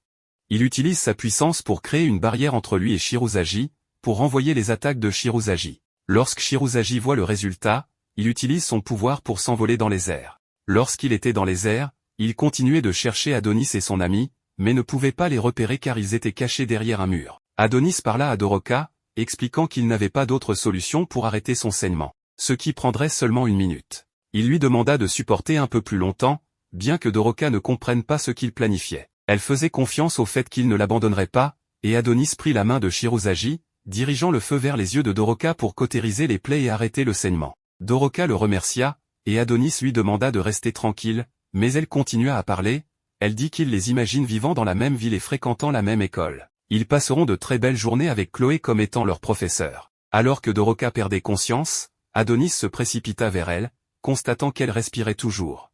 Adonis réfléchit ensuite aux paroles de Doroka, réalisant qu'elle avait dit les mêmes choses que Chloé. Frustré de ne pas pouvoir protéger les femmes, il activa son pouvoir et atteignit Shirozagi dans les airs en utilisant un titan magique. Shirozagi fut surpris par les actions d'Adonis, mais le railla comme d'habitude. La statue tente de frapper Shirozagi, qui l'esquiva et ridiculisa Adonis. Adonis demande alors à Shirozagi d'appeler sa bien-aimée reine pour qu'elle se joigne à eux, pour pouvoir lui faire la même chose que ce qui est infligé à Doroka. Shirozagi railla Adonis, tout en traitant Doroka de petite loque, mettant en colère Adonis. Il place Doroka sur la main de la statue et court vers Shirozagi pour tenter de le frapper. Ils s'engagèrent dans une bataille pour se toucher mutuellement, et Shirozagi parvint à détruire la massive statue portant Doroka sur sa main. Doroka resta inconsciente tout au long de cette épreuve. Malgré la situation intense, la lutte entre Adonis et Shirozagi continua. Ensuite, nous voyons Adonis tentant d'attaquer Shirozagi, mais ce dernier le repousse, puis charge vers Adonis pour lancer une attaque. Adonis active son pouvoir, transformant son bras en une main de fer, essayant de frapper Shirozagi. Cependant, Shirozagi, avec ses nombreuses mains, maîtrise à nouveau Adonis, le jetant loin. Adonis, déterminé, récupère son outil magique et tente de l'utiliser. Mais Shirozagi le frappe par derrière au visage, envoyant Adonis voler sous la force du coup. Shirozagi parle de reconnaître une faiblesse dans la magie d'Adonis, déclarant qu'il y a un délai entre l'écriture et l'activation, qualifiant cela de magie falsifiée. Il nargue Adonis en parlant de regretter sa naissance en tant qu'humain. Adonis crie à Shirozagi en lui demandant de guérir immédiatement les yeux de Doroka. Shirozagi refuse, prétendant qu'il ne fera rien pour elle. De nombreuses mains planent au-dessus de Shirozagi, attendant un signal pour attaquer Adonis. Shirozagi prend les devants et l'attaque finalement avec une main géante. Doroka reprend conscience et appelle Adonis, inquiète pour lui. Elle trébuche et tombe, incapable de voir en raison de son handicap. Doroka, craignant pour Adonis, l'appelle, mais elle ne peut pas le localiser. À ce moment-là, Adonis l'appelle, et Doroka devient extatique en pensant qu'il est en sécurité. Cependant, il s'avère être une imitation de la voix d'Adonis par Shirozagi, causant une grande détresse à Doroka. Doroka interroge la personne, ne la reconnaissant pas, et devient alarmée lorsqu'elle réalise que c'est Shirozagi. Adonis, utilisant une voix basse, demande au bâtard de Shirozagi de le lâcher. Shirozagi jette Adonis sur des rochers et commande ensuite à ses mains de finir le travail. Toutes les mains attaquent Adonis, touchant diverses parties de son corps. Doroka essaie d'atteindre la source de la voix pour sauver son ami, mais Shirozagi la saisit par le cou pour l'immobiliser. Il la retient à nouveau et la frappe à l'estomac, faisant tomber Doroka par terre, très affaiblie. Shirozagi lui dit qu'elle le provoque quand elle parle avec la voix de la reine. Il se remémore la première fois qu'il a rencontré sa bien-aimée reine par hasard, mais lorsqu'il a réalisé que c'était le destin, il est devenu esclave de l'amour, trouvant de la joie et l'exposant au monde. Il lui demande si elle sait comment cela se ressent, qu'elle comprenne ou non. Il pense que le monde n'a pas besoin de deux sorcières du même genre, même si c'est juste une plaisanterie sur les multiples univers. Le destin d'Adonis est une harmonie prédéterminée. Doroka, ne comprenant pas ce dont il parle, s'accroche à sa jambe et lui fait savoir que toutes les sorcières ne sont pas des ennemis de l'humanité. Elle le supplie de laisser Adonis partir, rappelant la destruction causée par les chasses aux sorcières. Elle voulait mettre fin au combat et prouver que la vengeance n'était pas tout, mais maintenant elle n'est pas sûre si les humains devraient être pardonnés. Cela met en colère l'homme maléfique et il écrase sa tête de son pied, déclarant qu'il se moque de ce qu'elle a à dire, il veut seulement la tête d'Adonis. Doroka, enragée, lui dit d'arrêter immédiatement. Alors il remet son pied sur sa tête. Adonis lui crie en demandant une faveur. Il lui demande d'utiliser la magie de l'amour sur lui, faisant bouger son corps, sinon tous les deux mourront. Doroka hésite, mais il répète sa demande de manière urgente, essayant de retirer la lame de métal qui a transpercé ses épaules. L'homme maléfique ignore leur conversation ennuyeuse, les accusant de le provoquer avec leurs mots. Il frappe le visage de Doroka violemment de son pied et avertit Adonis de ne pas perdre de temps à résister. Adonis implore Doroka de répondre à sa demande, sinon ils vont y passer. Voyant que la situation devient de plus en plus critique, Doroka rassemble sa force, s'excusant d'en arriver là, car elle ne voulait pas utiliser sa magie sur lui. Elle crie à plein poumon, « Pardonne-moi, Chloé », et réalise effectivement le sort sur Adonis.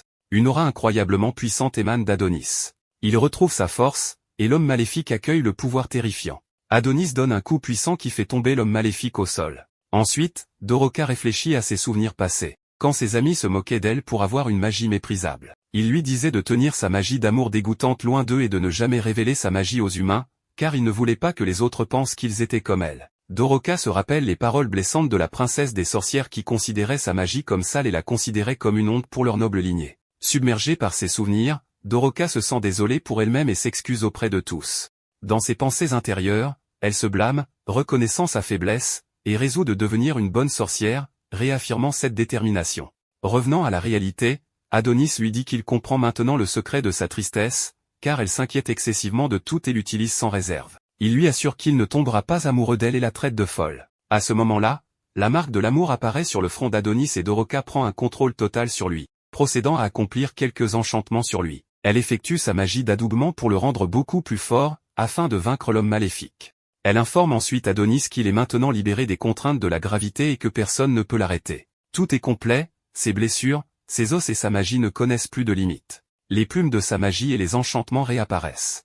À ce moment-là, l'homme maléfique est choqué par l'enchantement d'amour, réalisant que Doroka peut accomplir tout cela. Doroka confirme que personne ne peut maintenant vaincre Adonis. L'homme maléfique tente de fuir, mais Adonis l'arrête avec un coup puissant, le blessant gravement. Adonis dit alors à Doroka qu'il est maintenant à ses ordres et c'est normal.